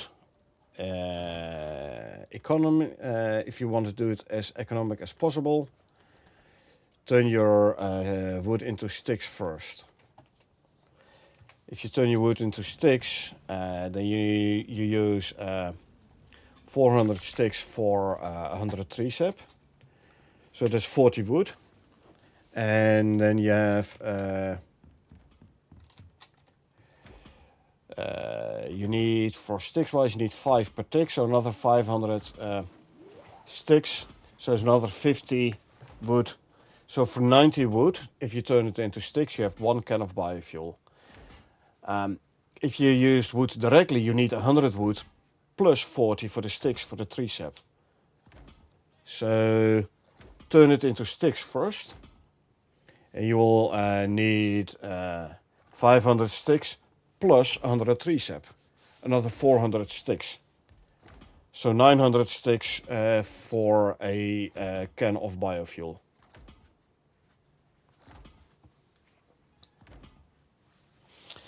So with 100 wood, you wood directly, turn 40 of it into sticks for tree sap, or you turn everything, is way more economic to use sticks for biofuel.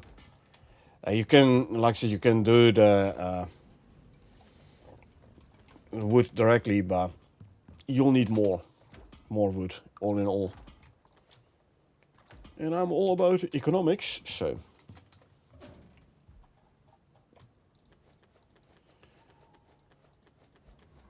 Let's drop some more fiber in here.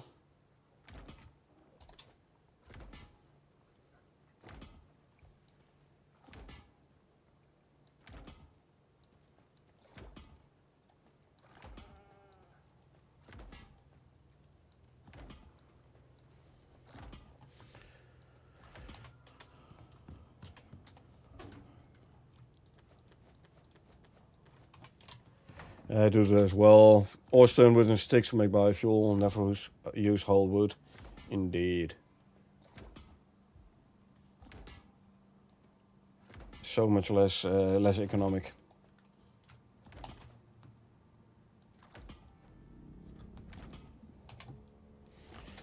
Okay, all in all, it is sleepy time again. So we quickly sleep. Insta sleep with the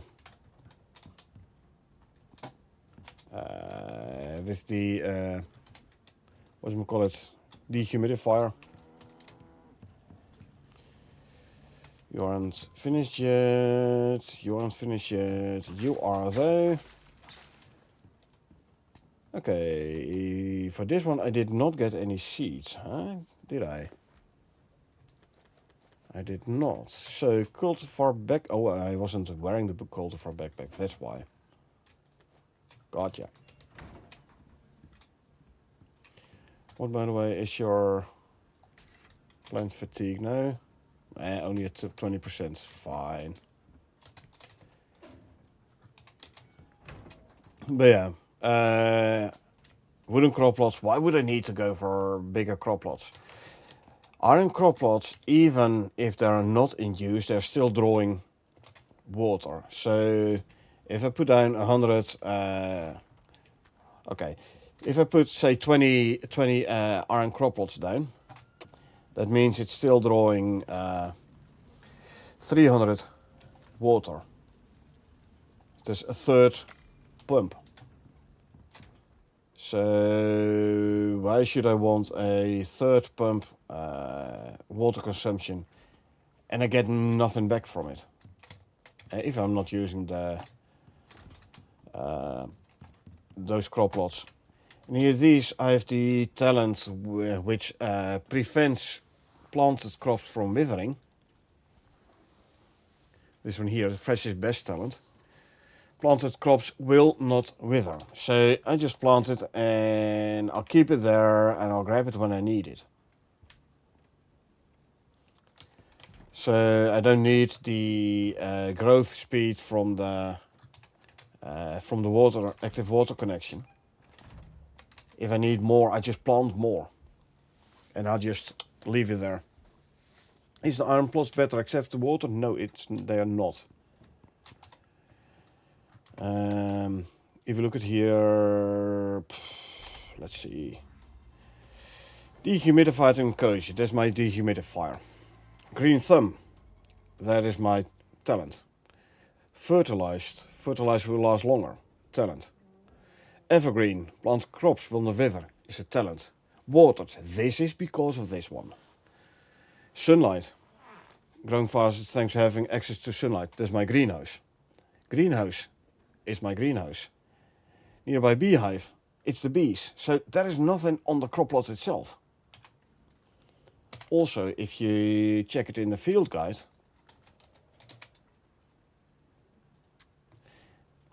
there is no bonus here. The difference is this one has a water connection and it can resist tier 3 storms. I don't care about the storms, they're inside. Where it becomes interesting is the hydroponic one. This one has the built-in greenhouse effect. And aeroponics, which is like actually extra stats on the crop plot. And then there is the... No, these two are... Oh no, this is the workshop one, yeah. Aeroponics. These other bottom threes are all planet-side crafted. Like I said, hydroponic crop plot has the built-in greenhouse effect. But I'm already in a greenhouse, so don't need hydroponics. Which requires power as well as water, by the way. Constant power draw, constant water draw. For what? It doesn't give anything extra. Aeroponics though, yes. More crop growth speed, don't care about that too much, just plant more. More yield, especially nice for your exotics. More spoil time of harvested items, hey, I have the freshest best talent, so don't care. Resist tier 5 storms, it's inside in a greenhouse, so don't care. But yeah, the aeroponics is the the only one who gives you like actual stats increase. Hydroponics is just built-in greenhouse effect, and iron crop plots is built-in watering.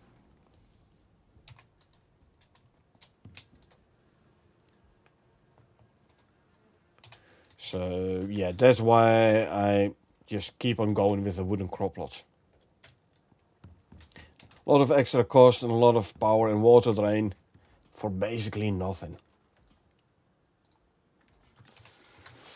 I'll put a cultivar backpack in here. I don't have to carry that one around all the time.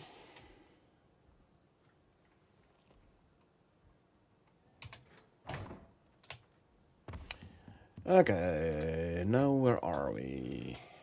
Filling up this one. I kind of do want it filled up before I go back out. So I don't need to, but see, about 90 liters, so I need like 5 more stacks of tree sap. Actually, I need 60 liters still, so 6 stacks of tree sap, so 5.5 stacks of tree sap. We have 1 stack here, so 4.5 more is like 4k sticks. 1, and that is almost 2. Hold on, let me put the tree sap in here quickly.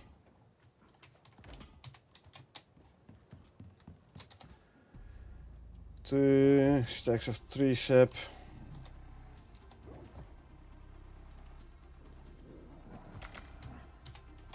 Make 2,000 more sticks.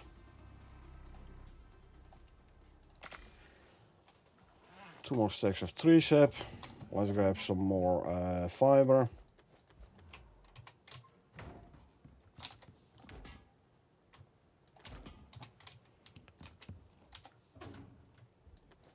So yeah, say you have a cupboard full of fiber, and so it's gone.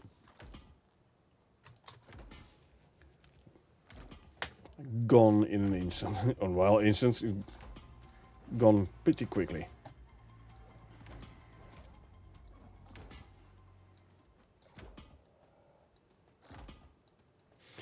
OCD.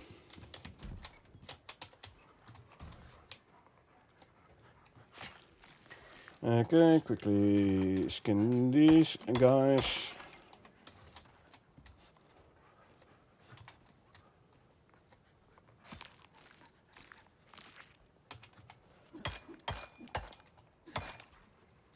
Okay, what prime meats did we get? Fatty T-bone. We cook fatty T-bone because there's an active food buff we are running. And then the white meat we turn into steaks. And the steaks we throw in the biofuel composter.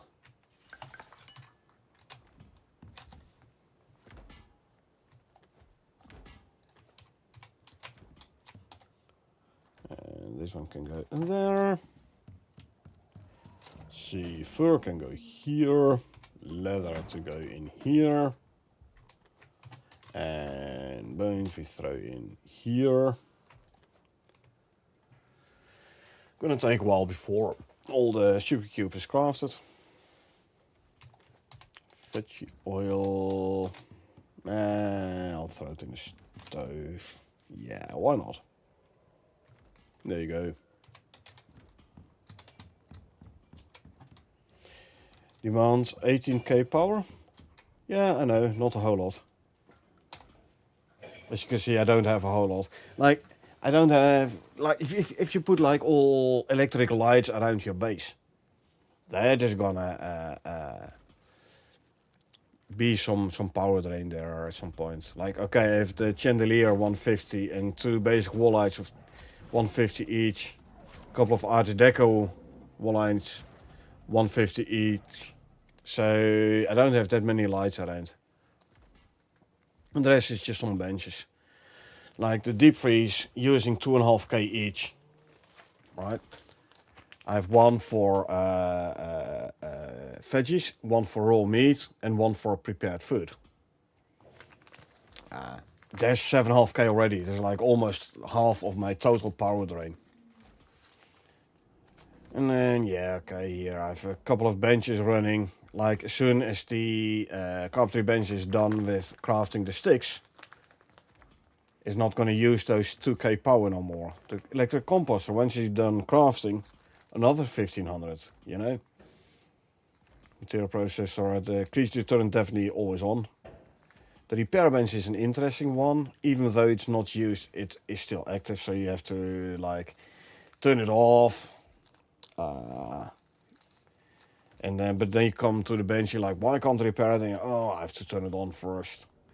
And I have the power production anyway, as well as the power storage. So I'm like, yeah, I'm fine with this. I'll just keep it on. But yeah, 18k is a lot, not really. And don't forget, this is because I have a couple of benches actively running at the moment. So, and again, almost half of it, the deep freezes. Let me make this one visible again. There you go.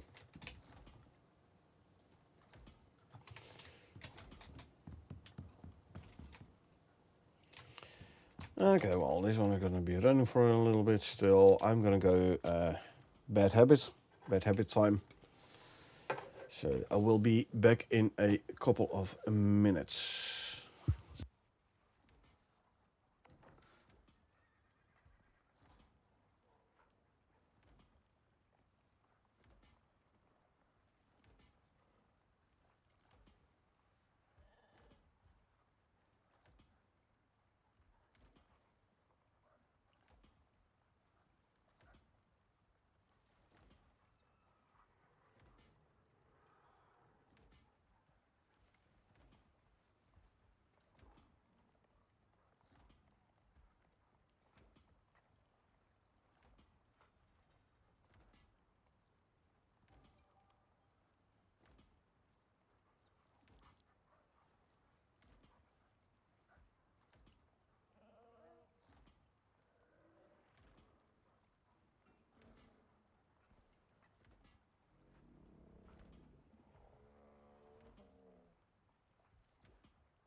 And we're back.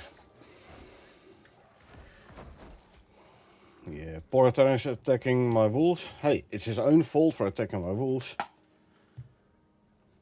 If he would have wanted to live, he shouldn't have attacked wolves. It's as easy as that. Okay, let's add some more fiber to the composter.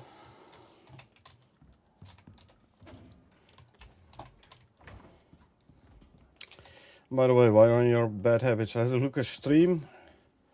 A group of Polish people doing the Styx mission Zephyr, the laser mission.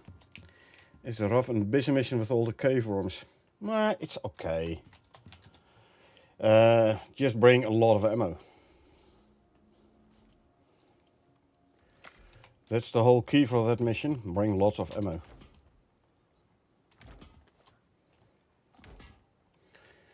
It's 13 liters. So I should have enough now to fill up this one completely. Yes, I know it's a lot of worms, but I've done it solo multiple times and it's quite doable actually. Let me kill the guys in here. And come on, there you go, die. Also empty out the water wheels.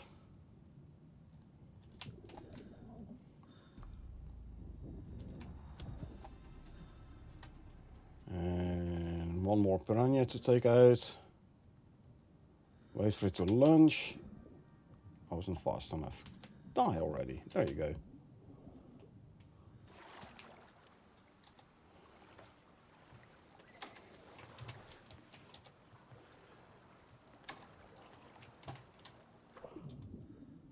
So the Zephyr mission isn't the hardest, if you have your ammo situation in order.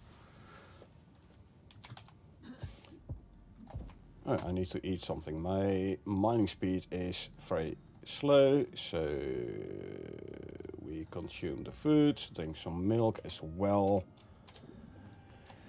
Skin the Tyrannus. More meat to throw in the biofuel composter. Let's get rid of these guys as well.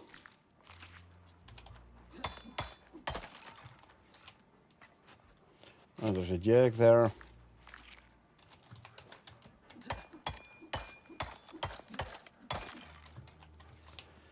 Let's get rid of this carcass. Can't grab it all. Well, actually I can if I put on the big backpack. There you go.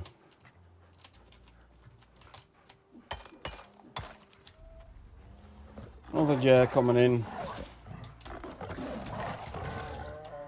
And dies almost instantly.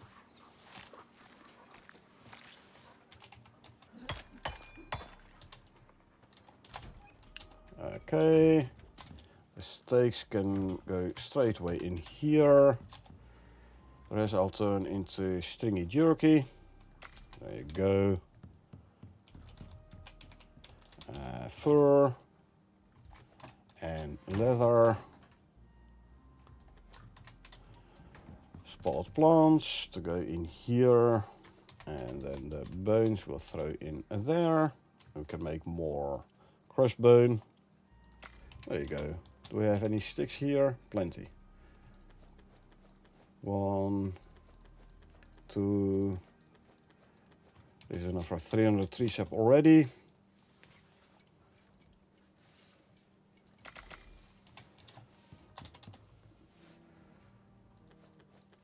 4, 5, 6, 7, 800.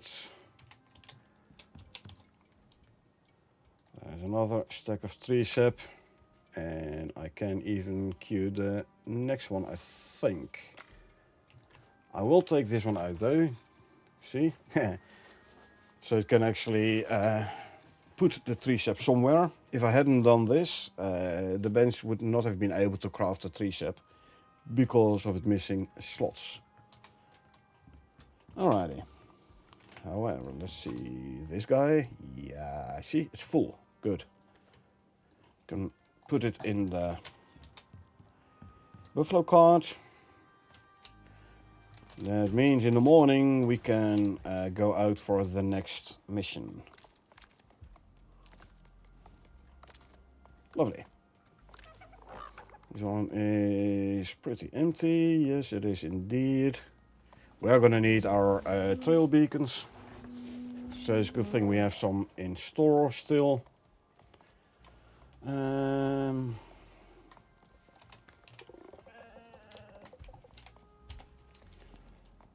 Consume. Where's the cow? Where's the cow? Oh, there's the cow.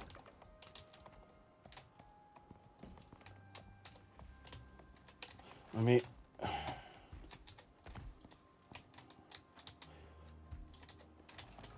maybe I should increase the pen again, hey? Shouldn't be too hard to increase it on this side.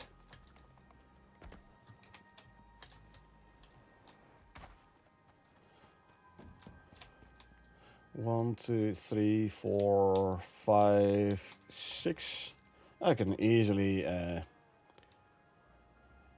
I mean, then I don't need those half pieces no more. So 6 floors, a couple of beams.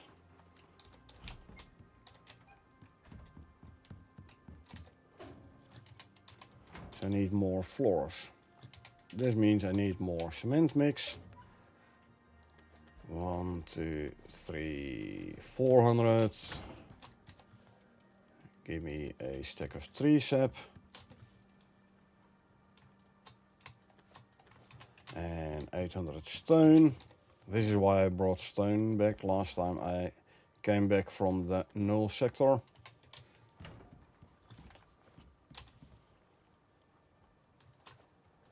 And there you go. What's my power consumption right now? 16k, because a couple of benches are done. Steel. Only have 10 steel ingots, wow. Okay, well, give me 100 rebar. What do we have iron wise? Okay, 1, 2, 3, 4, 5, 600 iron ore and 100 coal. And we can make 100 steel bloom. I'll grab the tree sap. Throw it in here already.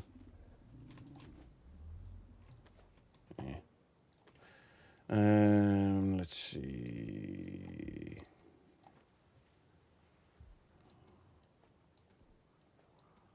Let's move the fiber around a little bit. Make it look a little bit better. There you go. Steel bloom can be turned into steel ingots. So we have more steel for rebar and such.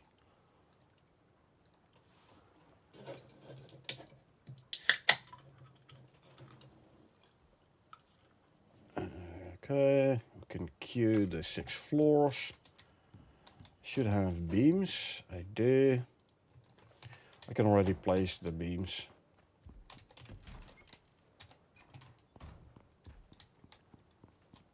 And let's actually have a quick look.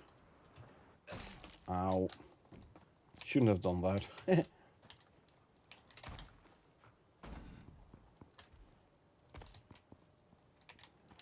Actually, let's see.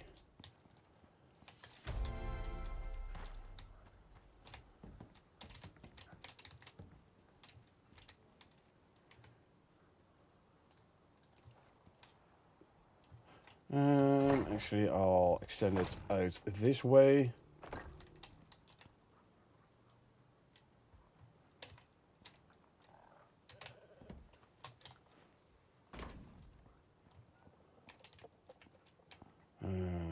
One up.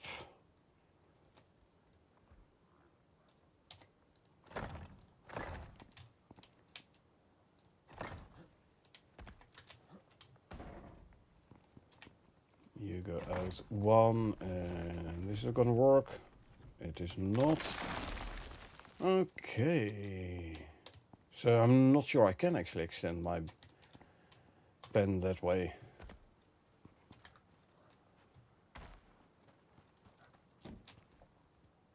Yeah, it's like too much overhang. Well, I can always extend it out this way. Yeah, let's do that.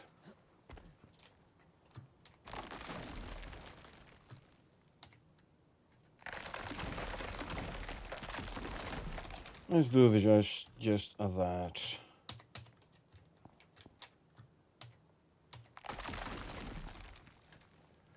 Is there a way to get a rare meat except a knife attachment? Like mentioned before, don't get so much stringy or soft. Yes. There is a knife attachment which increases the chances of you getting prime meat. But even without that knife attachment, you will still be getting the prime meat. But it's always chance based.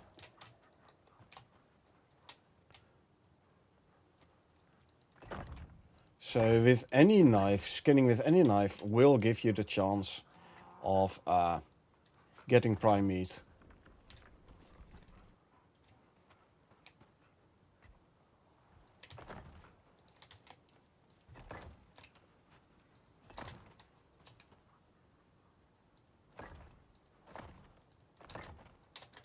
Didn't mean to place this one in the over here.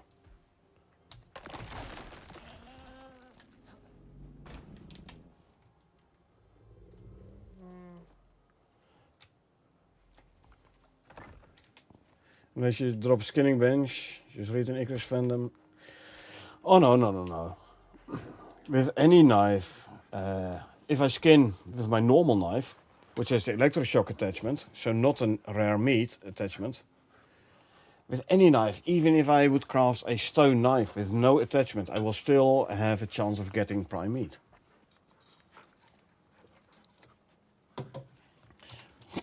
Like I said, you might increase your chances with the knife attachment. Knife, prime meat is this one? No, this one. So you increase the chances of getting. So it might even be if you use this attachment, you still don't get any prime meat. It's all chance based, RNG based. So many wolves killed and barely any stringy. So for wolves, keep in mind the pack wolves from the black wolf world boss. They do not give any prime meat at all. Period. But normal wolves, again, it's just chance based.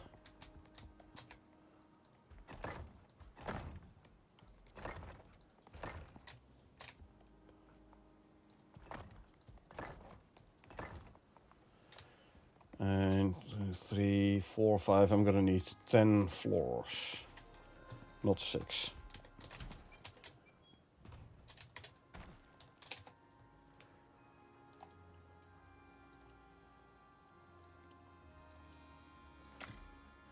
And I'm gonna need 4 concrete half pieces.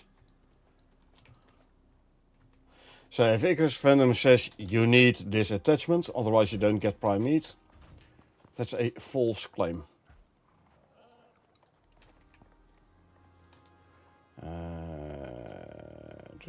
And then the other way around. I'll do the same here. The other one I can just reuse these. The same for the beams. So I could actually already take out these beams here without. So I put the beams here so I can still look out, but those animals won't jump over here. Good to know. Yes, I'm talking about normal wolves. Yeah, then But yeah, again, it is chance based. However, having said that, if you kill, the more wolves you kill, the higher your bestiary progress gets. And players start unlock chance for wolves to drop other rare meats. Now normally there's a 20% chance to get stringy meat. So in theory, 1 every 5 wolves should give you some stringy. I have it maxed out, and I get a lot of stringy meat from a lot of prime meat, I should say, from the wolves. Not only stringy, but like all kinds of prime meats.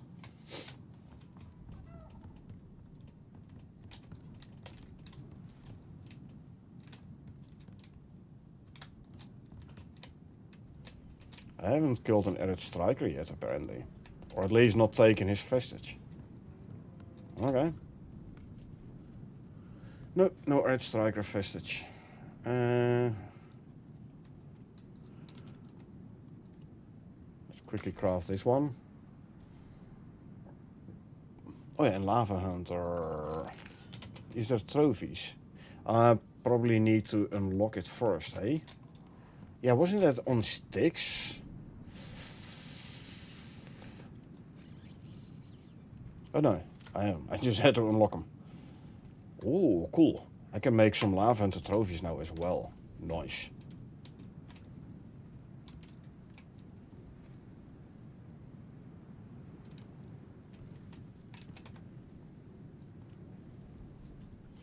Let's actually make some Lava Hunter trophies, shall we? You can be going there. Lava Hunter. What do we have? The normal trophy. Start with that one. Then I need 10 hardened magma, 5 horns,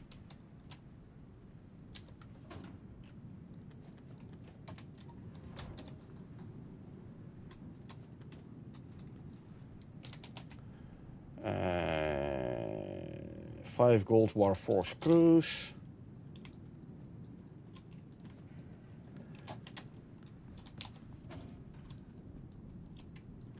I need to smelt gold again.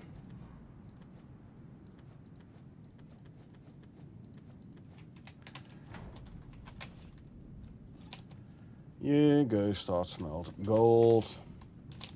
You go make a gold wire. Can throw that in there.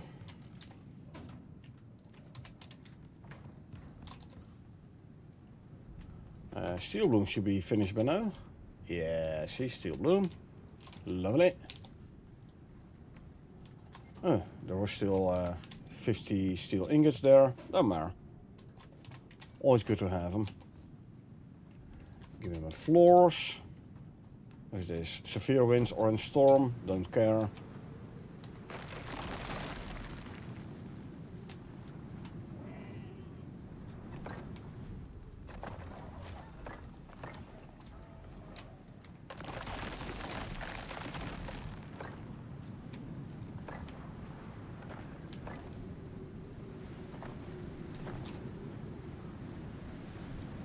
Apply these as those, the other way around. 2, 3, and 4, and 5. Good. The pen has been increased. Now what you do is like place another food trough here and water trough maybe. First though, I have this Lava Hunter trophy I'm gonna put up. How big is this guy? Whoa, you are big as well.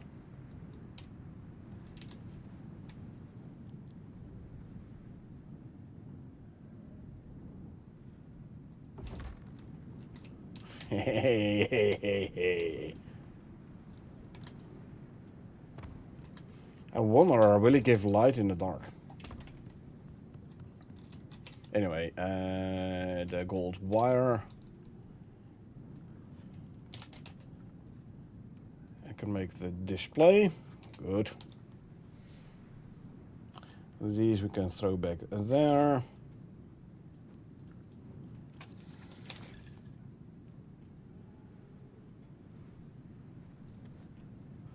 How big is this guy though? Okay, you're not small either. I am gonna need a bigger base.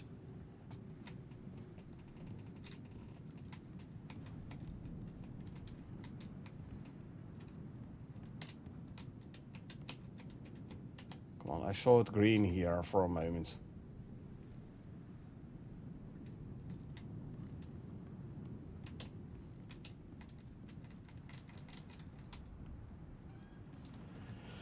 Okay, let's take this guy down. Will this help me? Yeah, this will help me indeed. Does mean though I'm gonna have to take all these trophies down and put them somewhere else. Because otherwise they're gonna be behind the lava hunter, and we don't want that. Because they won't be visible no more. So, let's try this again, shall we? Will I be able to, I don't know, like put something underneath it? Wow, this one does give a lot of light as well. Whew. Hey, look at that. Okay, these trophies we can place back here. Let's put you here though. There you go.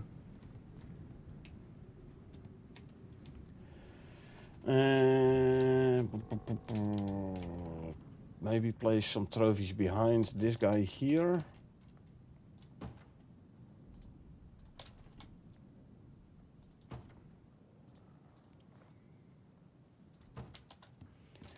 Question is now where to put this guy. So I'll take you out and I can place this one here, hopefully.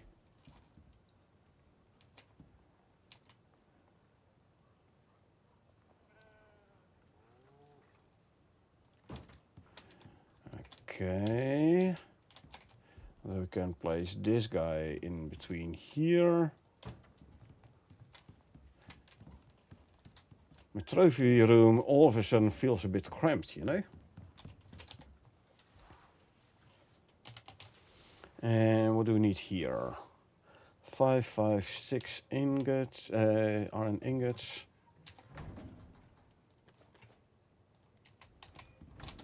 And 8 screws.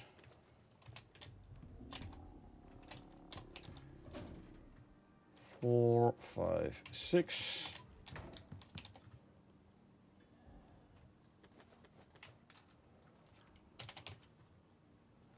Lava Hunter throne. I might have to put it somewhere around here, depending on how big it is. Decent sized, decent sized.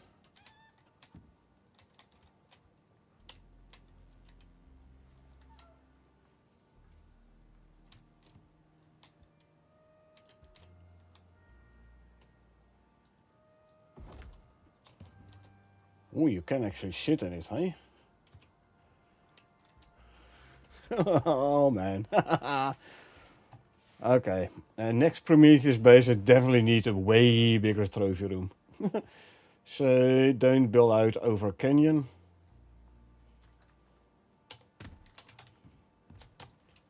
Alright. I mean, it's kind of in the way of the lava and the trophy now, but where else can I place it, you know?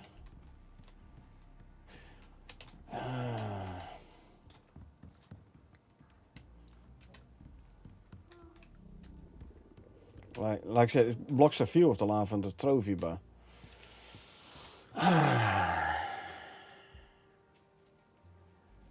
Or what I could do...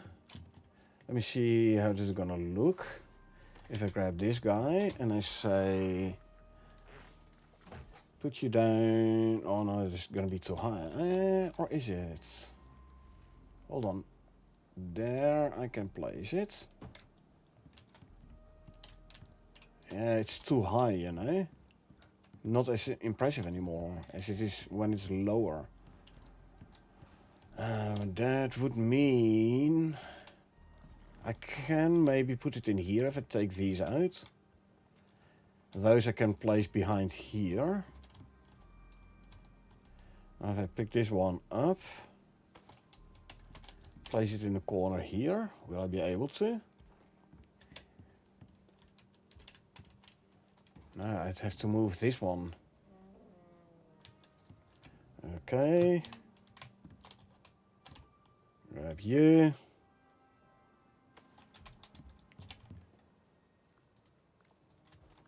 I would have expected to save this, but looks like I have too many trophies.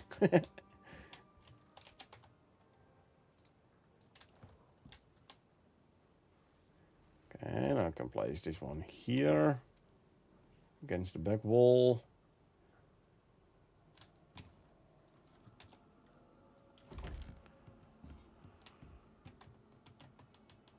Grab that striker. Which you can actually put up here, no problem. Okay. On the table, please. I know at home you're not supposed to jump on a table. Here it doesn't matter. It's my own table anyway, so. And grab these trophies. See if I can move the mammoth trophy. Oh, I have to use some ramps to get up there.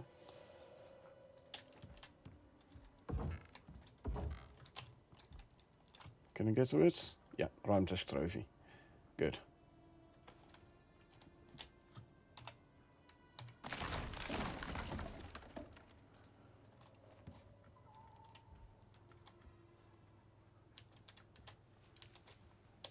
Wow, what's it colliding with there?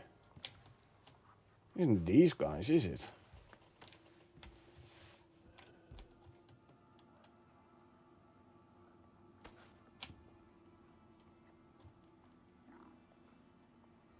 Grab these. Okay, so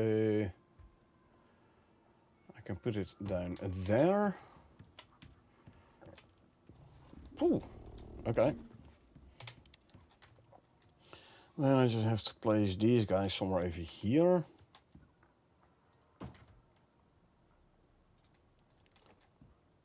No, better move you up because you're a slightly bigger wall print. So if I put you above there. And Snowstalker on top there.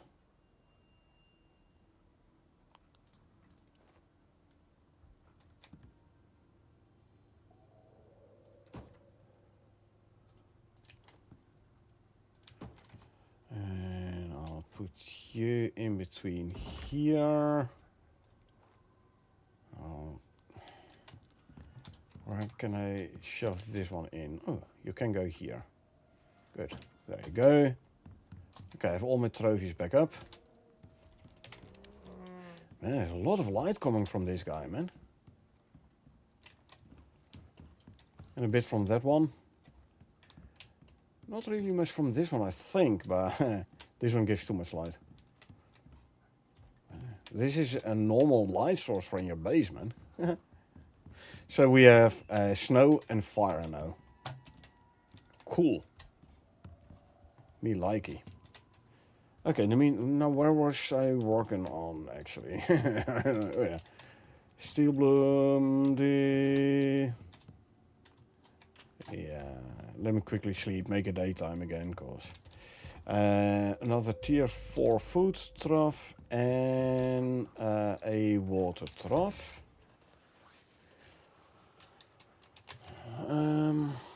Large water trough. Give me a bunch of iron nails and some tree sap. We have iron nails somewhere still, maybe in here. We don't, so we make some. Give me 30. Make it an even 80.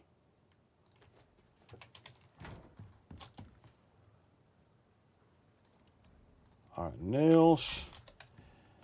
And then what do we need for the electronic food trough? 2 plates, 10 electronics.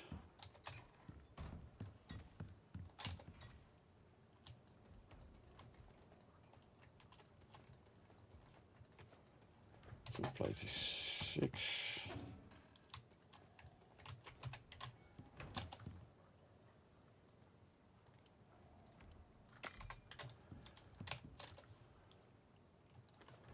Or 30 or so platinum weave.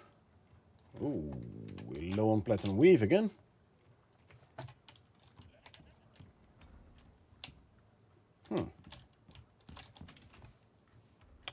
I had not expected that. And it just means we have to make some more. First the water trough, there you go. Yeah, we're 13 platinum weave short.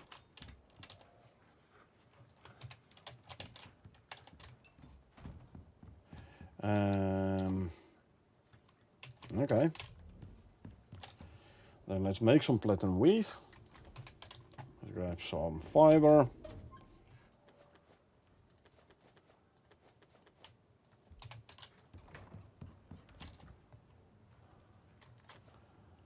And we can make platinum weave. 31. Only between quotes need 13. And what do we say? 15? Carbon fiber. Water tool. Thank you.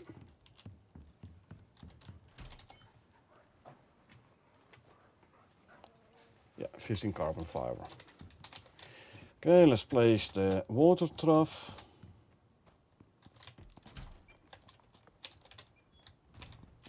I'll move this one aside. If the sheep isn't gonna walk in the way.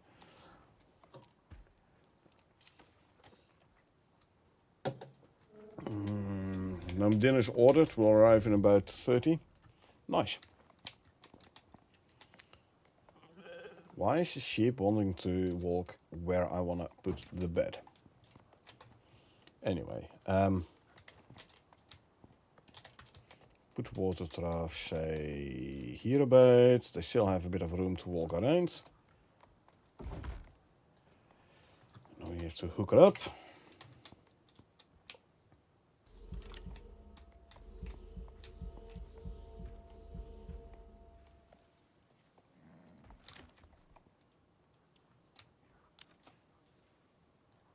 Straight lines, please. Thank you very much.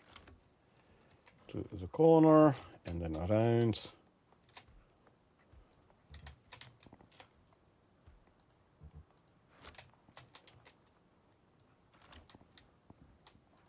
There you go.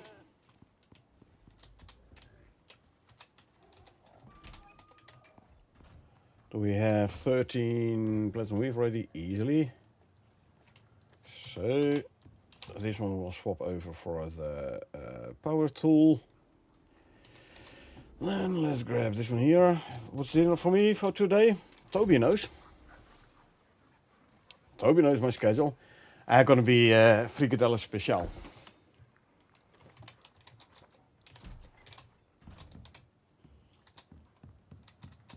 And let's see.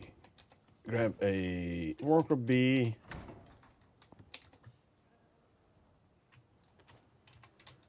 So I get 50% more yield when harvesting these. Oh, very slow harvesting. So consume and consume, consume, consume, consume and consume. Yeah, love it. We're going to put the food trough in here. If I do it from this side, it means the engine is going to be here and the actual food is going to be on the other side. That's what we want. Rotation lock, there you go. Chuck the tomatoes in. And let's see, where's the power line closest here. Pick up from here. Go to straight lines.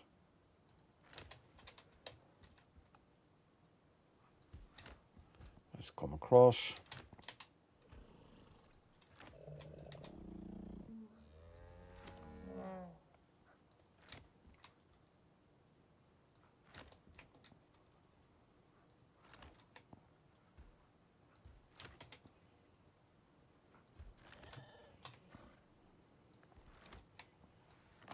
There you go.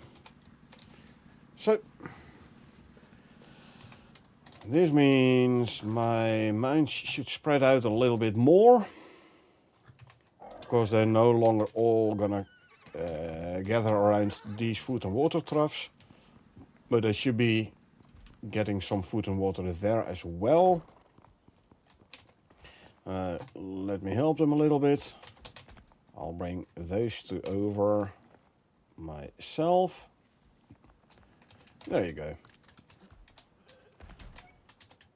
Okay, that's done. Now we can put the electricity tool away again. There you go. Good. Now we fill up our food.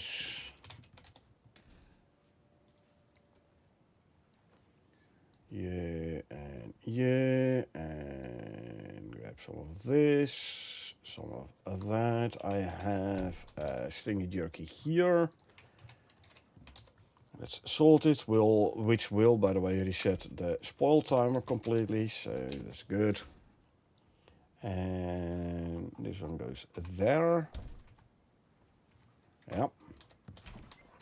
Now let's have a look at our next operation, shall we? Go for this guy first. Composition. 4 skull. Is it really 4 skull? It might. We'll see. This one's for Cinetai. They want it done quick and clean. They've got a new bit of prototype tech to test out, and they want you to do it. Okay, so we have to undertake testing at locations Alpha and Beta, and then we have to eradicate mutated wildlife. This actually might be the one where I died when I was playing with Karel, and where I lost some modules. I think might very well be. It's going to be an interesting one though. So, it will unlock the Lava Hunter volcanic module blueprint for us, which we're not going to use, but for Cinetai we have to go to the Ashlands biome. Now, additional testing has been approved in the isolated Ashlands region. Our mission is to create chemical compound as guided, deploy and observe. The compound is not confirmed to be safe for exposure. Contractor safety is not guaranteed. When was it ever, right? So, Cinetai pretty much runs space, so you're smart to do them a favor. Now, before you say it, I know. Bio-research. What the hell does that even mean? It means it's research that may or may not be exactly ethical. So let's just get through this one quickly, okay? alright. Again, mission items only craftable during this mission. So if you want to get some extra for whatever reason, best to do it right now. Same goes for the aerosol emitter as well. We need to craft 3, so what shall we do? 5? Just for fun. Poison paste 20 honey is easy.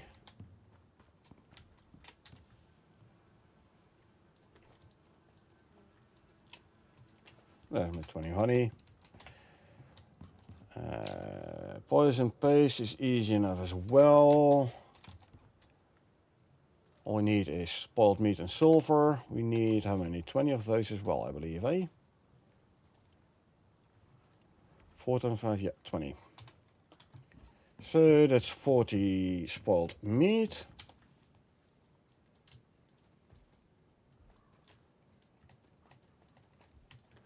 There's my 40 spoiled meat. Gonna need 20 sulfur.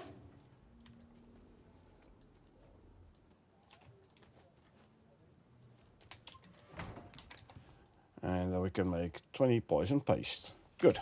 What else are we gonna need? I have the memory of a goldfish, so I'll have to check frequently. 75 sulfur is doable. 30 crushed bone.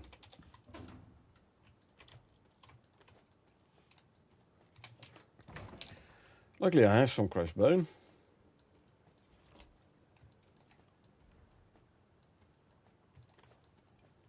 $30 crushed bone. And also a bot to ban. Bye bye bot. We don't need no bots. Right. Silver and crushed bone we have. And then we need 10 volatile substance. What does we need for volatile substance? We need 10, so we need 20 oxide and 20 gunpowder. Easy enough. 20 of these. And then gunpowder, which we are fresh out of. Okay. So let's make some gunpowder.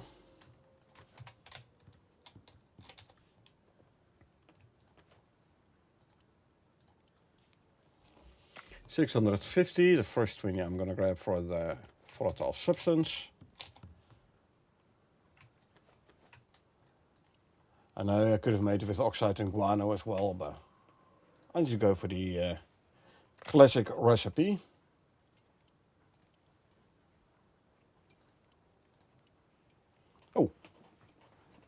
Oh, no, never mind. I wanted to make 5. I was like, I'm missing stuff. Make 5 of these. I don't think these will decay, so volatile substance is used for. Usually it's used to. Okay, I saw the bar here. I was like, come on, don't tell me it's like gonna expire. Usually it's used to make explosive ammo.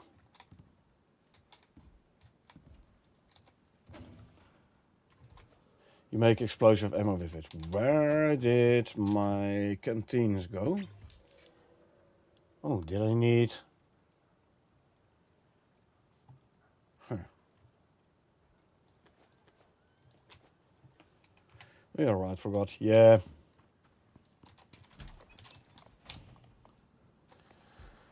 These things. Apparently I needed water for those recipes.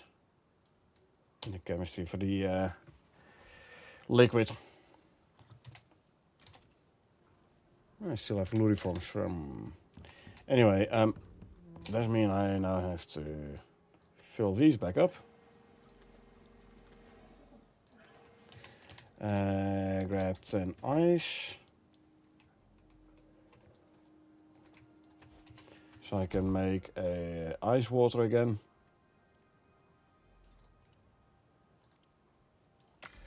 Haven't made any explosive ammo myself, but I've used it through my friend's save that made it. Yeah. There we go. Like I said, usually for explosive ammo.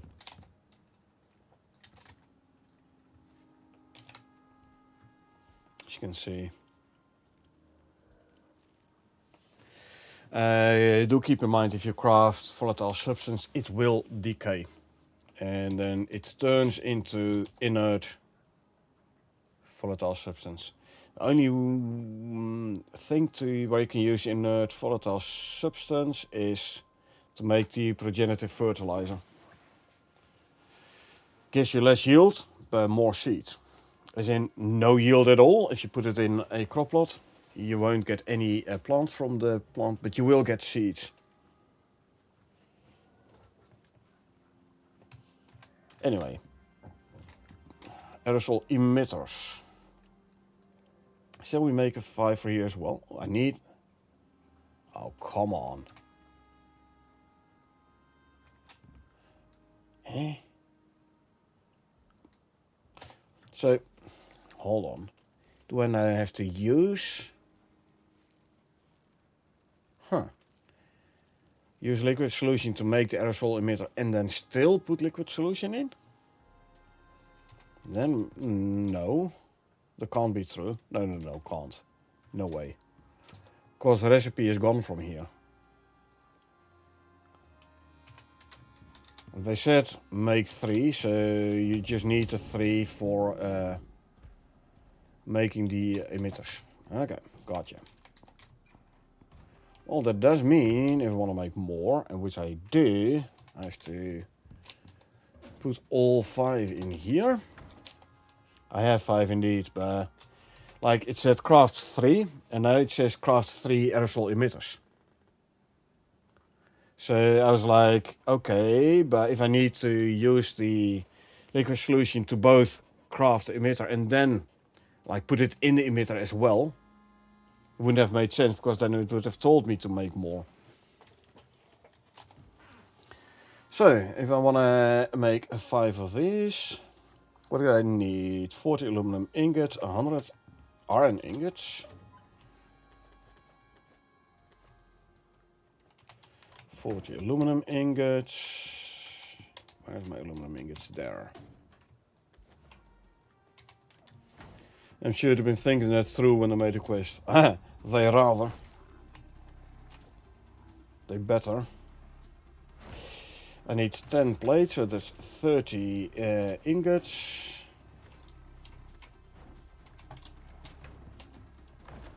Can now turn into 10 plates. And then I'm gonna need gold wire, 60 total. So that's what, 12 gold ingots. Almost out of gold ingots, and that is why I'm smelting more. Make that wire. Let me grab a couple of gold ingots and put them in the cupboard.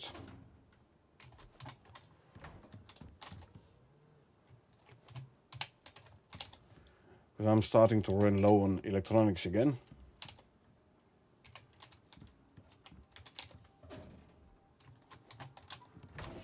And that's my own fault, because like I make more benches than necessary everywhere, and like leave them all everywhere. I mean, if you do these building quests, and you're like, once you're done with the quest, you like straight away pick up the benches again and bring them back to base. Like you don't have to craft them; you just take them from your own base and then you bring them back. I'm like, nah, I don't want to do that. I just want to keep it all. It does mean I need a lot of materials. But that is okay. Let's be smart and repair this one. We have the currency to call down more workshop repair kits anyway.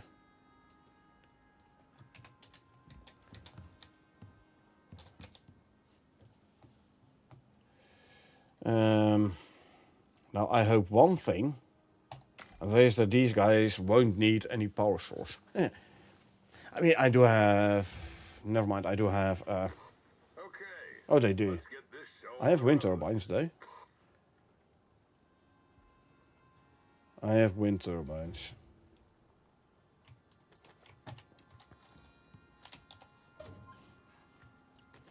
Wind turbines provide was 1750 per... Yeah, 1750. So even if they get damaged a little bit, they can still power the aerosol emitters. Oh. No. What I was thinking is this quest does include me killing a sandworm, and there is an achievement killing the sandworm while wearing its armor. So I was like, hey, can I quickly make the sandworm armor so I can wear it whilst I'm doing this quest, or at least that quest step. Thing is, I can't. Because I need sandworm scales to make the armor, and I don't have sandworm scales here. So, no, can't do. Okay, so if we go out in the morning... no, we're not going to go out in the morning. We can spend the night in the staging base. Okay.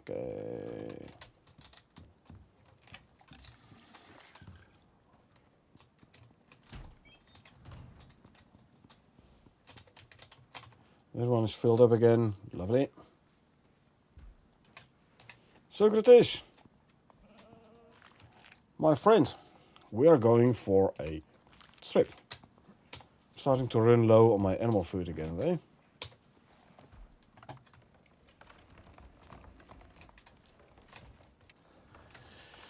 We'll just have to hope this is going to be enough for this here mission. There we go. Yeah, this is the... I'm pretty sure like 97.67-ish % sure I know what this mission entails, and that this is the mission where I died and where Carl had to revive me, and then I was missing my pheromone modules. Very annoying.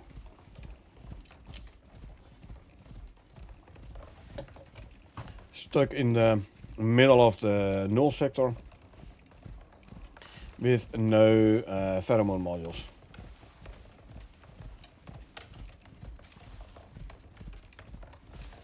Let me tell you, it's not as fun as it sounds.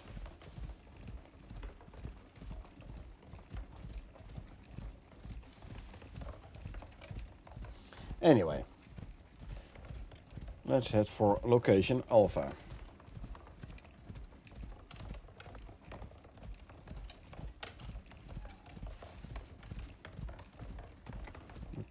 And walk a little bit.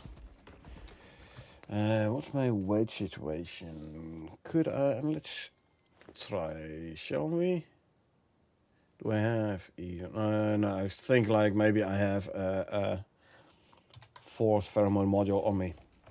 I don't. Because I could have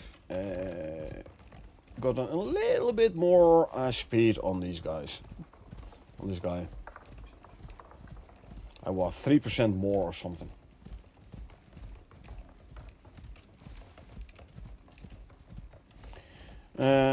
Phoenix is still at a space station, so that is good. Should have brought some spare emitters with me. Nah. Well, just assume we're not gonna need it.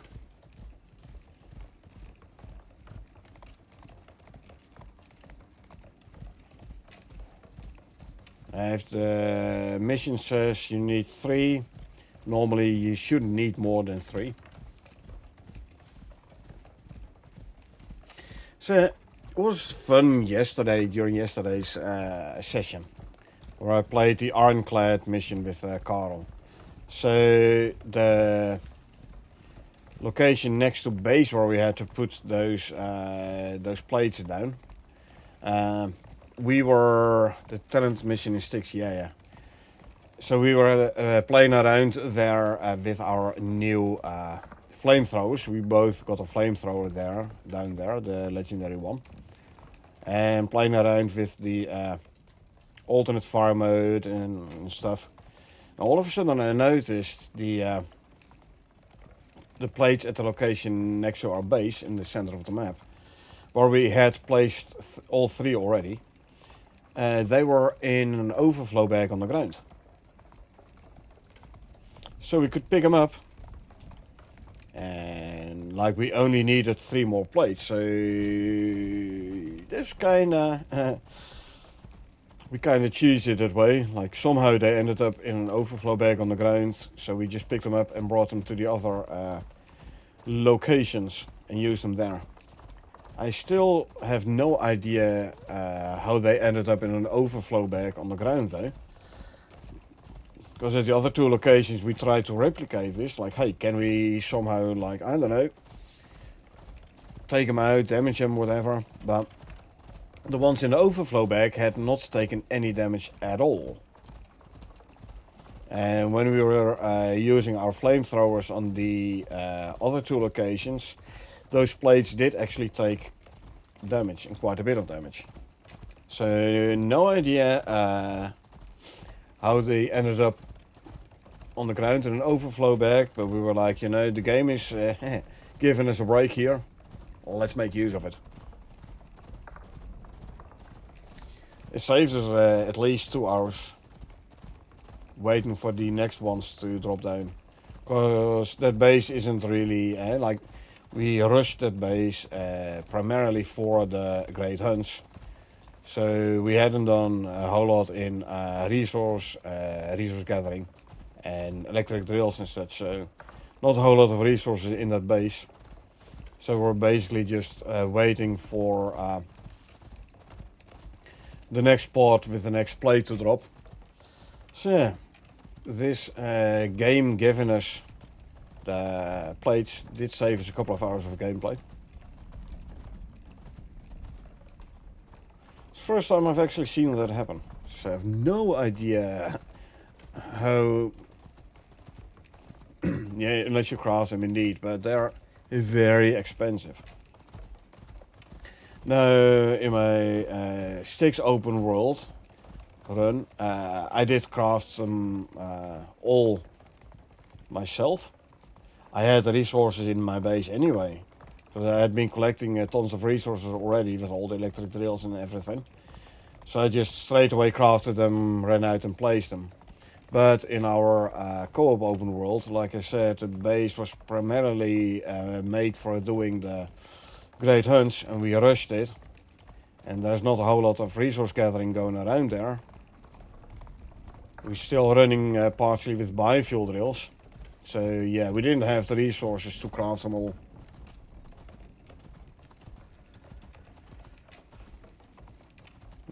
Snake and you did in like 5 hours or so. 4, maybe 5-ish. We mixed and really sprinted with the things. Crafting and gathering all the stuff. Yeah, you can do that. Meanwhile, waiting for the drops. But yeah, on our co-op open world, we basically were like, yeah, we're not gonna craft them. We don't have the resources, simply put. So we're just gonna wait for the drops. On my solo open world, though, I straight away crafted 8 of them. Because I had all the materials in base anyway. So there I did it within an hour or so. Yeah, it greatly depends on whether or not you have the resources lying around already and if you are willing to spend all those resources.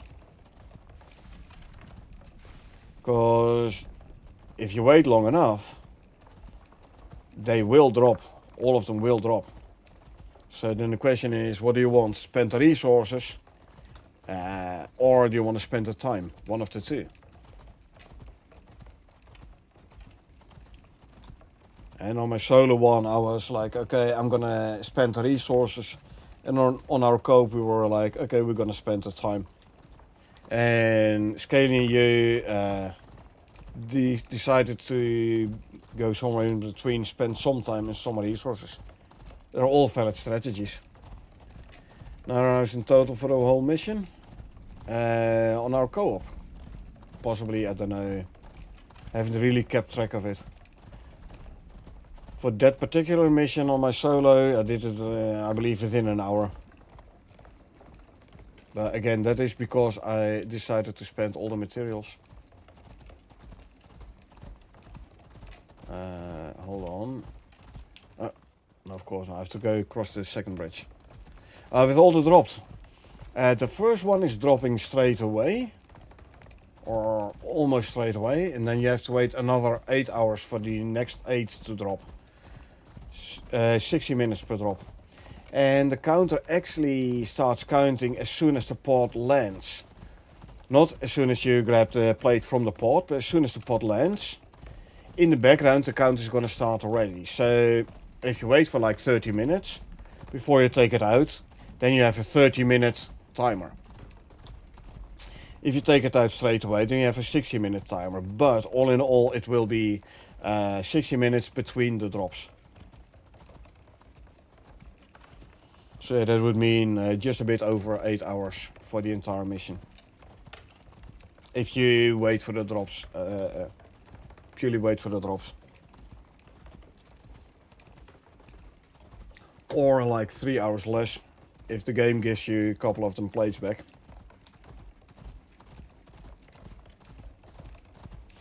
I don't know, it wasn't because we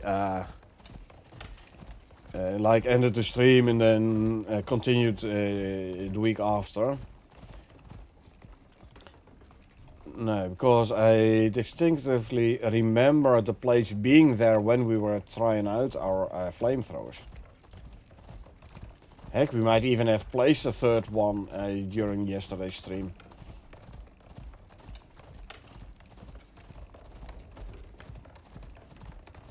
So again, I have no idea how we managed to get those plates back. But hey, I'm not saying no to the freebie the game so graciously gave us. Okay, so since we are going into the null sector, which is very hot, I am actually gonna take a vitamin again. We don't need to visit the staging area. Although, having said that, I might actually want to... Oh, I should have brought an extra object exchange interface.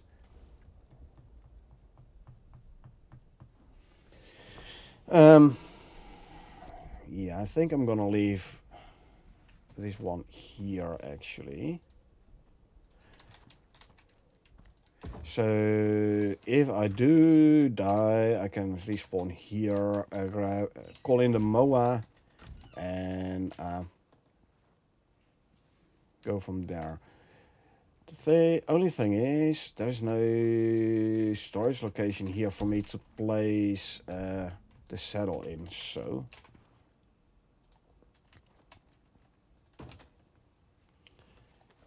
Food has arrived. Ah, nice. Bon appetit. Nice stream and great food. Best for combo, yeah. Okay, consume this one.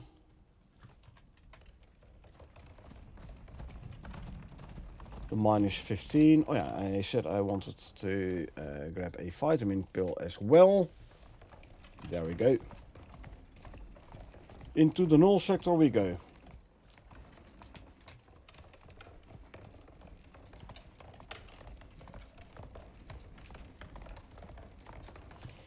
Let's have a look at the map. Okay, this one is actually pretty close to... It's actually about on route to Captain Church. Good. Let's go there first then.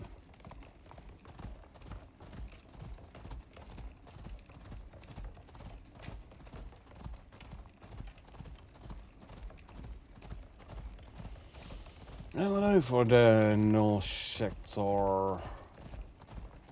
Maybe a horse with extra saddle inventory talent points might be better, although it wouldn't be able to carry as much as the buffalo by a long shot.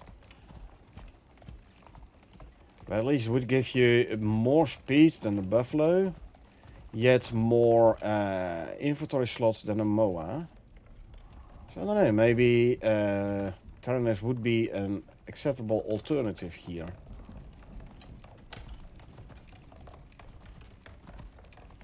Food for thought. Generally the two mounts I use the most is the MOA for if I need speed and I don't have to carry a lot, or the buffalo for if speed isn't the most important thing but carry capacity is. Yeah, going into the null sector, being able to bring a lot of stuff. Yeah. I go buffalo.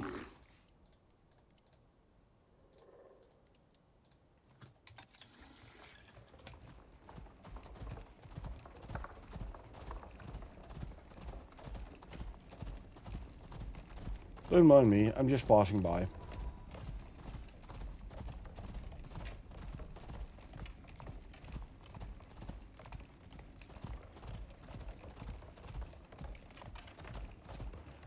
And get stuck behind there.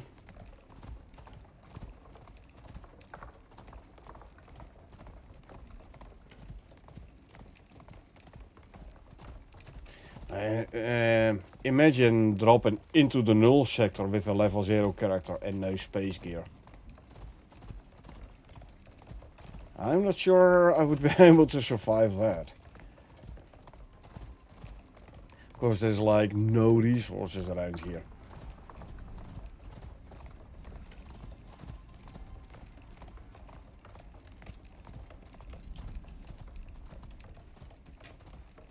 Okay, we do have to go this way. Gotcha.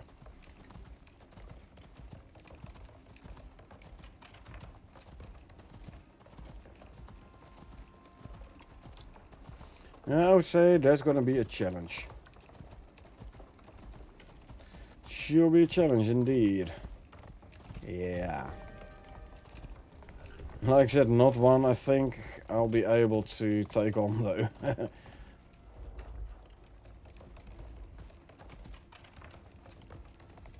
Yellow weather event, that is okay.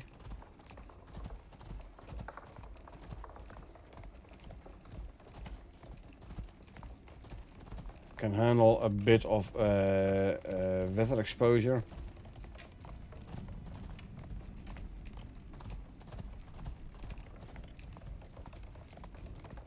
Go through here.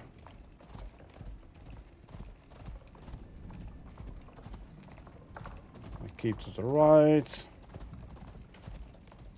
Where are we at actually? There, okay, gotcha. Why do I have a marker here? Ah, this was from when I was looking for Captain Crunch's second teammate. Gotcha. Consume. A bit dark outside here with the storm going on, but meh. I'm still able to see stuff. As long as we can still see the beacons, eh?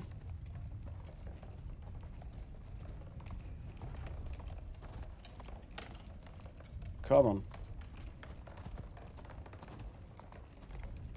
Left, left.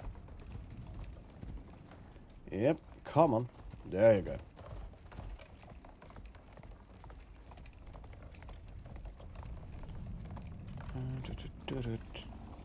Come on. Keep on going, man. See if you slow down, that's what happens. So let this be a lesson for you, Socrates. Don't slow down.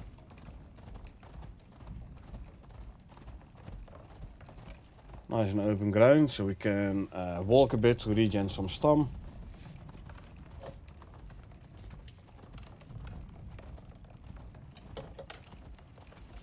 Yeah. And Socrates' health regen is kicking in already. Good.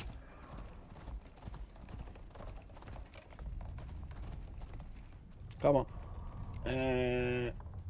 Get up and around. Come on. Come on, buddy. There you go. And then he gets stuck behind the next rock. Come on. Keep on moving. Yeah. Keep moving forward. It's better for everyone involved. Alrighty.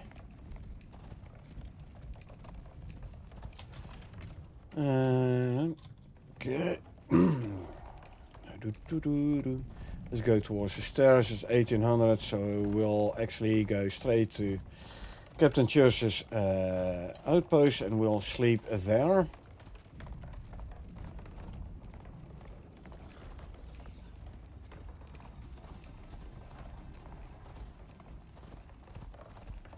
Heading towards the stairs now.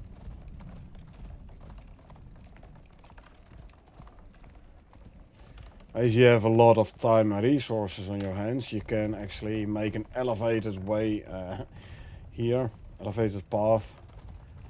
So you can travel the null sector relatively safely.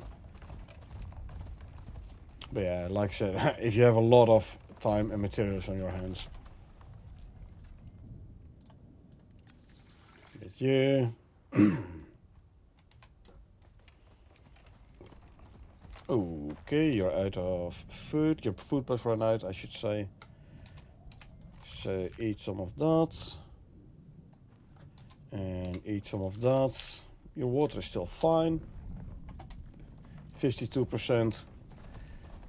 You're not complaining about being thirsty yet, so that is good. Ashen smog. I'm taking damage, yes, but I'm out healing it, so I'm fine.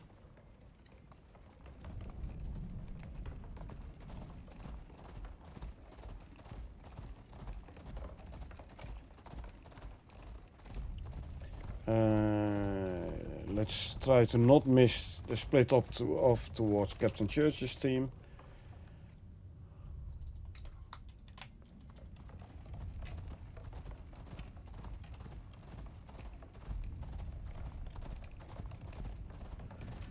Alright, go, Socrates. And why aren't you showing a stamina bar?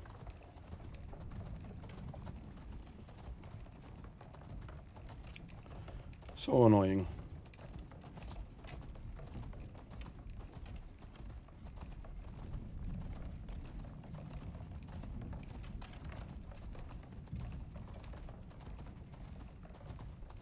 There you go, stamina bar is back. Good.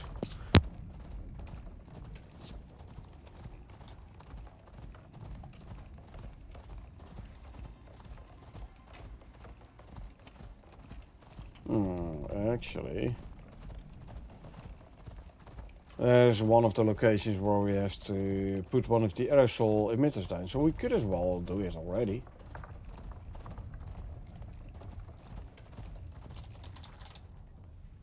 Okay, now you are complaining about thirst. You have... there it is. And I want the electricity tool.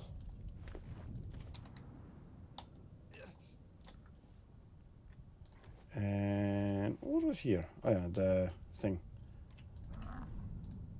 Mortar and pestle. One of these. And this one can go there.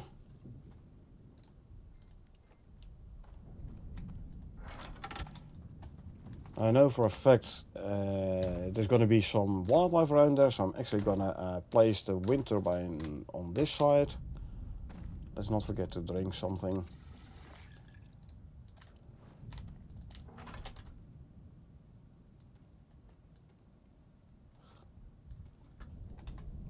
Is it going to spin freely? It is. Lovely.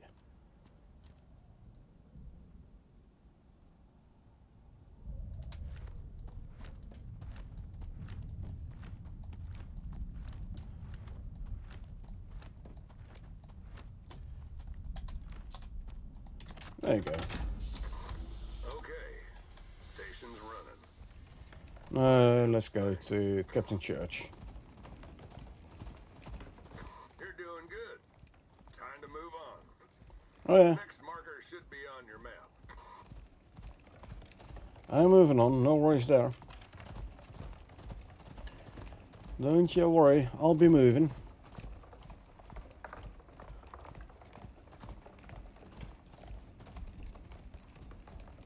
If I'm not mistaken, Captain Church's team... yeah, come on, go.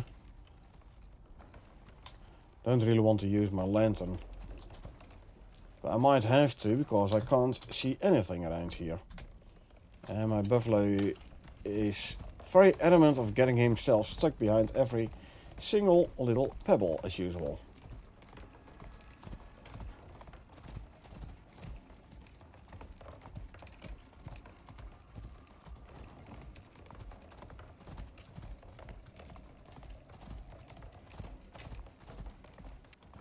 There's the big truck.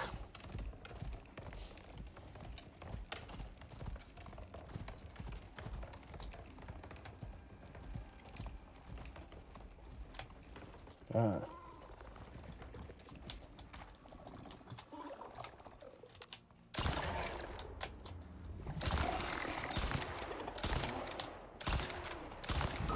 Good night. He did. Oh, I have a mortar and pestle here. Campfire or something. XC campfire? Anyone? Really? Oh, in here. Never mind. Find it. Don't need a bed. I need this one.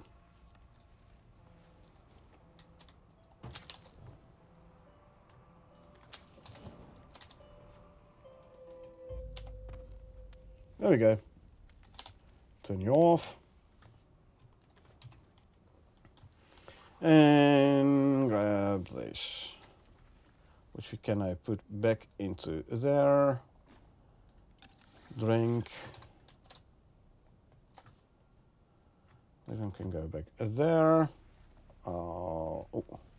Yeah, I'll keep this one in my hotbar, why not? You drink something. I'll actually put you in the cart so I don't accidentally drink from the buffaloes thing. So, yep, there's the second one we have to place. However, it's 1800. I'm gonna call it for today. And we will be, like, I'm with family this weekend, so no stream tonight or tomorrow. So next Icarus stream will be Tuesday, I reckon. Anyway, this can go in there. I don't need it on my own inventory. Like I said, I'm gonna call it for now. So I hope you folks enjoyed watching me play, and don't worry, I won't leave you without Icarus. I'll do a quick raid. Let's see. Anything later in the evening? Some grounded? No. I'm going to my family tonight, so there's not going to be any stream tonight. Monday will be grounded. Okay, let's see. Icarus, English, Dutch, French. Ah, here's an English.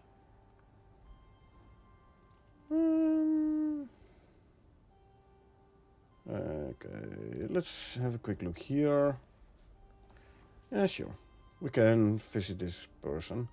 Right, anyway, I hope you folks enjoyed watching me play. Now, if you did enjoy watching me play and want to get notified next time I stream, feel free to hit that follow button. Or if you watch this on YouTube and you want to get notified next time I upload something, feel free to hit the subscribe button. Other than that, thanks for being here. I really appreciate it. I hope you had a good time. And I hope I will see you folks around.